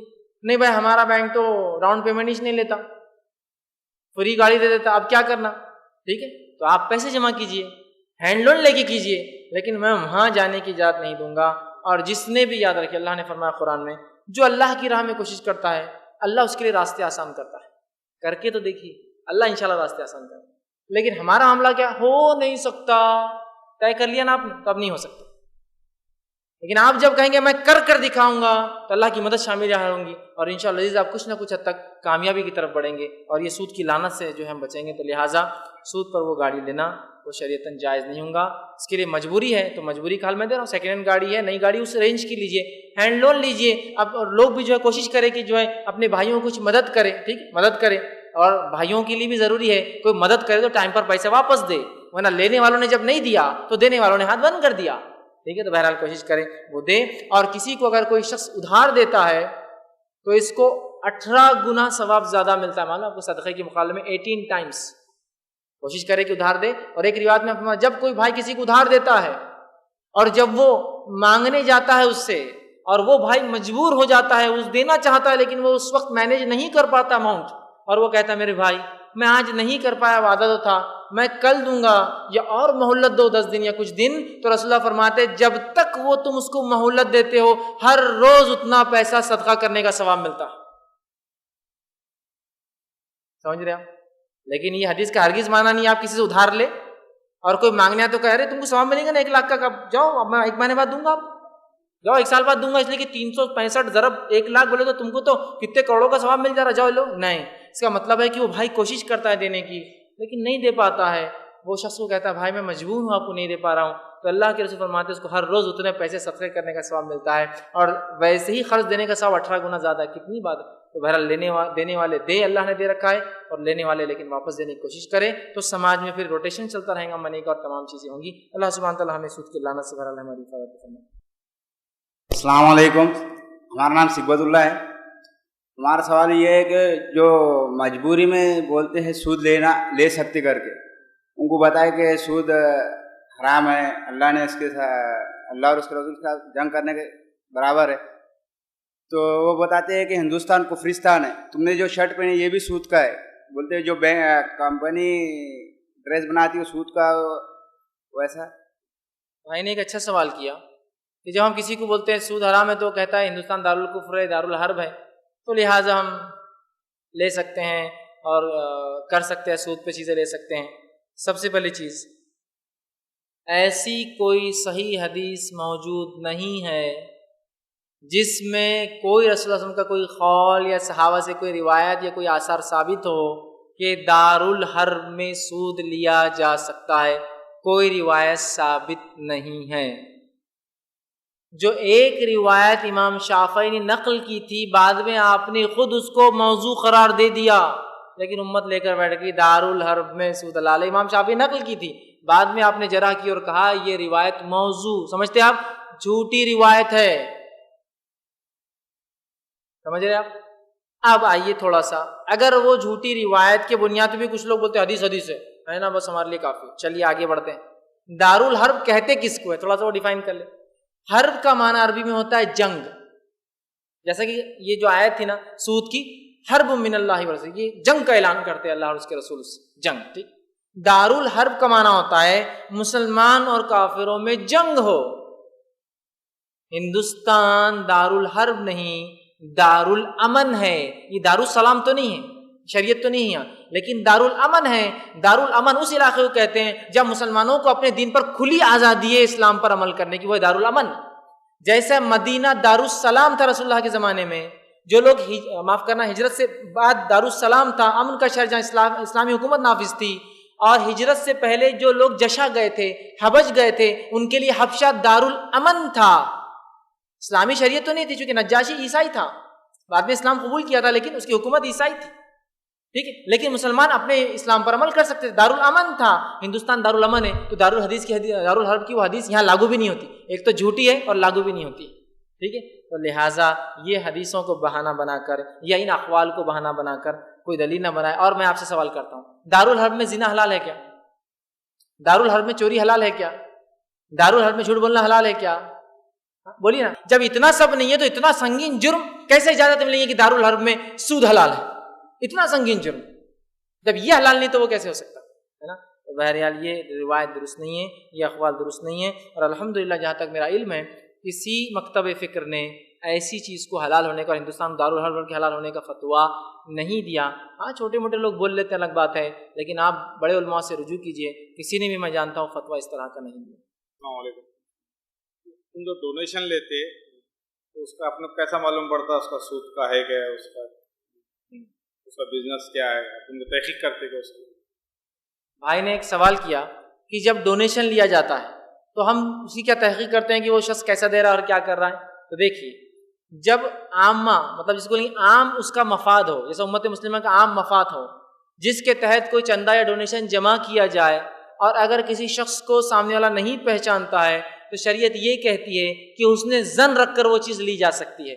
مثال، میں ٹرین میں کسی غیر مسلم کے ساتھ، مسلمان کے ساتھ بیٹھا ہوں اور کوئی مجھے آفر کرتا ہے کچھ کھائیے، تو شریعت یہ بولتی ہے ہر انسان اچھا ہے جب تک کہ برائی ثابت نہ ہو، ہر انسان کی روزی حلال ہے جب تک کہ حرام ثابت نہ ہو، ہر آدمی نمازی ہے مسلمان جب تک کہ اس کا بے نمازی ہونا ثابت نہ ہو، ٹھیک ہے، تو اصول یہ ہے۔ تو اگر وہ آفر کرتا ہے تو میں کیا کروں گا؟ اس کا آفر میں ایک نیوالا چکھ لوں گا، یا میں کہوں گا جزاک اللہ بارک اللہ، یا میں کہوں گا نہیں بھائی شکریہ آپ نے دیا، یا پھر میں کھاؤں گا اور اس کو اپنا کھانا دوں گا، تو یہ ایک عام بات ہوئی۔ لیکن ایسا کوئی شخص میرے ساتھ بیٹھا ہے جس کے بارے میں معلوم ہے یہ حرام پہ کرتا ہے، تو کیا میں اس کا کھا سکتا ہوں؟ نہیں۔ تو اسی طرح جب عام بات ہے، جیسا کہ مسجد میں اعلان ہو چندہ دیجیے، اداروں میں اعلان چندہ دیجیے، تو وہاں مختلف لوگ جمع ہوتے ہیں، تو یہاں حسن ظن کا تقاضا یہ ہوگا کہ ہر آدمی اپنے حلال سے دے رہا ہے جب تک کہ اس کا حرام ثابت نہ ہو، اور جب ثابت ہو جائے ثابت ہو جائے تو پھر نہیں لیا جا سکتا۔ جو لوگ سفیر ہوتے پیسہ جمع کرتے ہیں بہت خیال رکھیں کہ کسی ایسے انسان کو صرف پیسے کے لیے اس کا پیسہ نہ لے لے کہ حرام ہے پھر بھی آپ لے رہے، نہیں بھائی اپنے کو چندہ مل رہا بس لے لو۔ معلوم ہونے کے بعد یاد رکھ، معلوم نہ ہو تو لینے میں انشاءاللہ کوئی حرج نہیں، اس لیے کہ اسلام ظاہر کو دیکھتا ہے باطن کو نہیں دیکھتا ہے۔ ایک دوسری مثال لیجیے، میری کرانے کی دکان ہے، یہ بھی آ کے مال خریدتے ہیں اور یہ بھی آ کے مال خریدتے ہیں، میں مکلف نہیں ہوں کہ اس کا پیسہ کیسا آ رہا، میں جو کام کر رہا ہوں اس سے حلال کر رہا ہوں، دیکھا جائے گا، ٹھیک ہے۔ تو بہرحال اسی طرح اگر کوئی شخص عام اعتبار سے آ رہا تو میں اس کو سمجھوں گا اس کا حلال ہے جب تک کہ اس کا حرام پیسہ ثابت نہ ہو۔ رینٹ سے السلام علیکم، بینک کو رینٹ سے دے سکتے ہیں؟ تو بھائی نے دوسرا سوال کیا کہ کوئی اگر انسان کا گھر ہو یا کوئی جگہ ہو تو کیا بینک کو رینٹ پہ دے سکتے ہیں؟ تو یاد رکھیے بینک کو رینٹ پر نہیں دے سکتے، اس لیے کہ یہ سود کی مدد میں شامل ہوں گا، سود کی مدد میں شامل ہوں گا، اس لیے کہ آپ صلی اللہ علیہ وسلم کی حدیث ہے سود لکھنے والا، سود لینے والا، دینے والا، تمام لوگ جو چین میں ہوتے ہیں وہ تمام اس گناہ میں شامل ہے۔ تو لہٰذا بینک ہوتا ہے، بینک کو لوگ کرائے سے اگر مانگنے آئے تو آپ ان کو کرائے سے اپنی جگہ نہیں دے سکتے، اس کے بدلے آپ کو اللہ اور آفرز دے دیں گا، لیکن آپ چونکہ بینک کیا ہوتے ہیں، ایک تو پیسے زیادہ دیتے ہیں، مطلب آپ کے کرایہ ٹیکسز پے کر دیتے ہیں، آفیشیل پورا کام کر دیتے ہیں آپ کا، لیکن اس کو نہیں دیا جا سکتا اس لیے کہ وہ بھی مدد میں آئیں گے، تو آپ بولیں گے کوئی دوسرا دیں گا تو وہ دینے دینا، اس سے کیا ہو رہا، اس لیے کہ سود کی نحوست آپ کے گھر میں، اس کا رزق آپ کے گھر میں آئیں گا تو بہرحال درست نہیں۔ اور بینک کے بارے میں تو 100% معلوم ہے وہ سود پر چلتے ہیں، لہٰذا یہاں پتہ ہے تو یقیناً یہاں سوچ نہیں سکتے کہ نہیں اچھا ہوگا، کرایہ دار کے بارے میں سوچ سکتے ہیں اب اچھا اور برا ہو سکتا ہے، لیکن بینک تو بہرحال نہیں دیا جا سکتا۔ ہم جو راشن لیتے ہیں تو ہر راشن والا بلیک سے دیتا ہے بڑھ کر پیسے، تو کیا وہ لینا بھی حرام ہے اور سود ہے؟ بھائی نے ایک سوال کیا کہ ہم راشن لیتے ہیں تو راشن لیتے وقت جو ہے زیادہ پیسے دینا پڑتے ہیں کبھی، تو کیا وہ دے کر لینا سود ہے؟ تو دیکھیے اگر راشن لینا آپ کا حق ہے اور اگر اس کیٹیگری میں آپ فٹ ہوتے ہیں جو کیٹیگری والوں کو راشن دی جاتی ہے، جو طبقے والوں کو راشن دی جاتی ہے، لیکن جو بیچتا ہے جس کو گورنمنٹ اجازت دیتی ہے بیچنے کی دکانیں کھولتے ہیں، وہ ظلم کرتے ہیں آپ پر اور کہتے ہیں کہ بھائی گیس تیل آیا ہے آپ کے نام سے لیکن ہم جو ہے نہیں دیں گے آپ کو 25 روپے لیٹر، نہیں دیں گے 30 روپے لیٹر، ہم کو آپ کو 10 روپے زیادہ دینا پڑیں گے اس لیے کہ فلاں آدمی تو 50 روپے زیادہ دیتا ہے، تو کیا وہ لینا تو آپ کی مجبوری ہے۔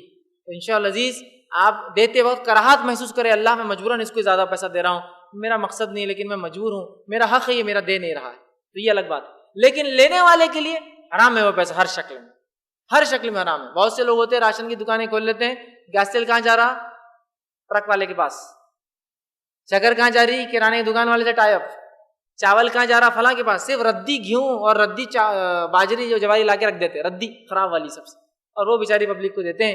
اور لوگ میں نے دیکھا ہوں، اللہ رحم کرے، کہ رمضان کے دنوں میں بھی کبھی کبھی رات میں جب کانفرنس سے جاتے ہیں میں نے دیکھا ہوں سحر کے پہلے سے لوگ کچھ علاقوں میں گیس تیل کی لائن لگا کے کھڑے ہوتے ہیں، پتھر رکھے ہوئے ہیں، خالی ڈبے رکھے ہوئے ہیں، اور ان کا حق وہ مارتا ہے شخص جو اس کے نام سے آتا ہے، جن کے گھر میں چولہا جل نہیں سکتا اس کے بغیر، اور وہ گیس تیل ان کو بیچتا ہے جن کے گھر کلر ہو رہا ہے، اس جن کے پاس ایکسس منی ہے، جو پیٹرول خرید کے بھی ڈال سکتے کلر کے اندر، ان کو بیچتا ہے وہ چیز، جو بیچارے راتوں کو کھڑے ہیں، جن کے لیے 2 لیٹر 4 لیٹر ان کے ہفتہ گزارنے کا ذریعہ ہے، جن کے لیے وہ رزق جو اناج آ رہا ہے ان کے لیے ان کا ذریعہ معاش ہے، مطلب اس کے بغیر زندگی نہیں ہے ان کے لیے، وہ بدحال ہے، ان کی زندگی محال ہے، اور ان کا جس کو میں عام زبان میں کہوں نا خون چوس رہا ہے وہ ایک طرح سے، اور اتنا بڑا ظلم ہے، آپ اندازہ نہیں لگا سکتے ظلم کا قیامت دن کیا اجر ملے گا اس کو، کیا بدلہ اور سنگین گناہ ملے گا، جو ہزار لوگوں کا حق مارتا ہے روز۔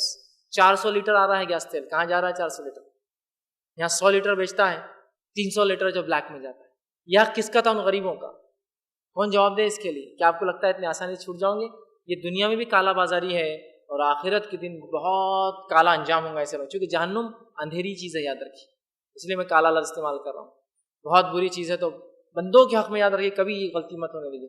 تو اگر کسی کا حق ہے اور آپ مجبور ہیں اپنا حق لینے پر، تو آپ کو زیادہ دینا آپ کی مجبوری ہے، اللہ سے پھر بھی توبہ کرنا چاہیے، اللہ میں مجبور ہوں اس لیے زیادہ دے رہا ہوں، اس لیے کہ رشوت دینا حرام ہے، لیکن میرا حق ہے، چونکہ میں 100 روپے کی چیز تو لے نہیں سکتا ہوں، یہاں آتی ہے 10 کی لیکن یہ دیتا 20 میں، لینے والے کے لیے تو بہت سخت گرفت اور قیامت کے روز بہرحال اس کے لیے پکڑ ہے۔ السلام علیکم، اگر کوئی دکان میں شراب بکتا ہو اور اس ہوٹل میں، تو اسی ہوٹل میں کھانا کھانا اور کوئی چائے وائے پینا جائز رہے گا یا نہیں؟ بھائی نے ایک حرام کے تعلق سوال کیا کہ اگر کوئی شخص کوئی ہوٹل میں ہے اور وہاں کچھ کھانے پینے جا رہا ہے اور وہاں شراب بھی ملتی ہے، ٹھیک، تو اس معاملے میں کیا ہوگا؟ آپ صلی اللہ علیہ وسلم حدیث نے فرمایا کہ ایک ایسا دسترخوان، ایسی دعوت جس میں حلال اور حرام مکس ہو، مطلب حلال کھانا بھی ہے اور شراب بھی رکھی جا رہی ہے، مومن اس دستر پہ کھانا نہیں کھا سکتا، یاد رکھیں ٹھیک۔ لیکن ہوٹل دعوت کی جگہ نہیں ہے، یہ حدیث دعوت کے لیے کہ اگر کوئی کسی کو آپ کو دعوت دے کے بلائے، ایک طرف وہ بول رہا ہے بھائی مسلمانوں کے لیے میں نے، مطلب وہ بھی مسلمان ہے لیکن مسلمانوں کے لیے میں نے ادھر کر دیا، اپنے مولانا لوگوں کے لیے، اور باقی اپنے لوگوں کے لیے ادھر رکھ دیا، ادھر آ کے جو کرنا ہے کرو۔ دعوت ایک ہی ہے، ٹیبل الگ ہے، آپ اس دستر پہ کھانا نہیں کھائیں گے، اس لیے کہ حرام حلال دونوں جگہ ہے۔ لیکن میں کسی ہوٹل میں جاتا ہوں، وہاں شراب بھی ملتی ہے، لیکن میں صرف وہاں رہنے جاتا ہوں اپنا مفاد کے لیے، اپنے کام کے لیے جاتا ہوں، اور ظاہر سی بات ہے حرام حلال دونوں کام ہو رہا ہے، لیکن میں اپنے حلال کام کے لیے جا رہا ہوں، انشاءاللہ وہاں جانا اس حدیث میں شامل نہیں ہوں گا کہ جس دستر پہ شراب پروسے۔ ہاں اگر اس جگہ میں کھا رہا ہوں اور وہ کہتا ہے کہ بھائی ایک ہی ٹیبل پہ دو لوگ کھاؤ، جس پہ ایک شرابی، وہاں نہیں کھا سکتا ہوں کیونکہ پھر وہ دستر پہ آ جائیں گا شراب۔ لیکن میں اس ہوٹل میں دور بیٹھ کے کہیں ایک ٹیبل پہ کھا رہا ہوں جہاں وہ اپنا کھا رہے ہیں، چونکہ یہ دعوت نہیں ہے، دعوت کی مجلس نہیں، اور اب میں ظاہر سی بات ہے اس کے علاوہ مجھے کوئی ہوٹل نہیں ہے، کمپنی سے مجھے بھیجا گیا، ٹھیک ہے، یا کمپنیز کی پارٹیز ہوتی ہیں، بھائی تم شراب نہیں پیتے الگ بیٹھو، پر دعوت ایک ہے اور شراب حلال حرام ہے تو آپ نہیں جا سکتے، اس دستر پہ کھا نہیں سکتے۔ لیکن ایک ہوٹل میں آپ گئے، وہاں شراب بھی بکتی ہے اور آپ اپنا حلال کام کرتے ہیں، تو بہرحال احتیاط کے ساتھ آپ اپنا حلال کام وہاں کر سکتے ہیں، اس شراب میں آپ شامل نہیں۔ لیکن دعوت ہو تو پھر وہاں شراب اگر بانٹی جا رہی ہے تو آپ وہاں اس دعوت میں کھانا نہیں کھا سکتے۔ السلام علیکم، میرا نام عمر ہے۔ فیض صاحب، کمیشن کے بارے میں آپ کا کیا نظریہ ہے؟ کسی چیز کی ڈیل کراتے ہیں اس میں جو کمیشن طے ہوتا ہے اس کا کیا پسند؟ بھائی نے ایک اچھا سوال، کمیشن کے بارے میں، یہ کمیشن لینا کس طرح سے زمینات پہ ہوتا ہے، تجارت میں، مال پر، کسی بھی چیز پہ انسان لیتا ہے۔ دیکھیے کمیشن لینا شریعت حرام نہیں ہے جب تک کہ اس میں جھوٹ اور دھوکہ نہ ہو۔ مثال کے طور پر سمجھ لیجئے کہ ایک چیز ہے جو 100 روپے ملتی ہے، 100 روپیز MRP ہے، اور اگر میرے ریفرنس سے کوئی آدمی اس دکان پہ جاتا تو اس کو ملتی ہے 100 روپیز میں، ڈائریکٹ جا کر بھی لیتا تو 100 روپیز میں۔ تو یہاں اگر میرے ریفرنس سے جاتا ہے اور دینے والا اس کو 100 روپے سے اوپر میں نہیں دیتا، وہ 100 کے اندر ہی ایڈجسٹ کر کے دیتا ہے، ٹھیک ہے، اور کچھ پیسے مجھے دیتا ہے، تو یہ لینا جائز ہے۔ لیکن وہ کمیشن حرام ہے جس میں اگر میرے تھرو گیا تو چیز 110 روپے کی، ڈائریکٹ گیا تو 100 روپے کی، تو پھر جائز نہیں، اس لیے کہ وہ کیا کر رہا ہے، اصل چیز کی قیمت بڑھا کے دے رہا ہے۔ سمجھ رہے بات؟ سمجھ میں آئی؟ تو سمجھ لیجیے آپ گھر کی ایجنٹی کر رہے ہیں، ایجنٹ ہے، آپ کو کوئی گھر کہہ رہا ہے کہ میرا گھر 1 لاکھ میں فروخت کر دو، اور اس بات کے لیے ایجنٹس خاص طور سے ذہن میں رکھے کہ گھر آپ کی ملکیت نہیں جو آپ بیچتے ہیں، بہت سے ایجنٹ کیا کرتے ہیں 1 لاکھ کا لیتے 1,25,000 میں بیچ دیتے، 25 اپنے، پھر ایجنٹ ہی الگ، 2 ادھر سے 2 ادھر سے، 4,000 اور الگ، تو کتنے بن گئے 29,000۔ یہ حرام ہے، اس لیے کہ آپ کو مالک نے کتنے بیچنے کے لیے کہا 1 لاکھ، تو اوپر نہیں بیچ سکتے آپ، اور سوا میں بکا تو سوا پورا اس کو دینا پڑے گا، اس کا 2% لے سکتے آپ، کیونکہ بات 2% کی ہوئی تھی۔ سمجھ رہے آپ؟ تو لہٰذا اگر وہ چیز کا ریٹ نہیں بڑھتا ہے، اسی دام میں اس کو بھی کچھ مل جاتا ہے، تو شریعت اس میں برائی نہیں، لیکن اس میں دھوکہ نہ ہو اور جھوٹ نہ ہو، جو اصول بہرحال عام ہر چیز کے لیے ہوں گا کہ اس میں دھوکہ اور جھوٹ نہ ہو۔ آپ یہ نہ کہیں کہ یہ دکان پہ سب سے اچھا ملتا ہے کہ تو وہاں آپ کو کمیشن ملتا، حالانکہ دوسری دکان پہ اچھا ملتا ہے، تو یہ کیا ہوا؟ جھوٹ اور دھوکہ ہوا نا۔ دھوکہ اور جھوٹ نہ ہو، اور اس کے بعد اگر کوئی آپ کو کچھ دے دیتا ہے تو انشاءاللہ عزیز میں لینے میں کوئی حرج نہیں۔ واللہ اعلم بالصواب، وآخر دعوانا الحمدللہ رب العالمین، سبحان ربک رب العزۃ عما یصفون، وسلام علی المرسلین، والحمدللہ رب العالمین۔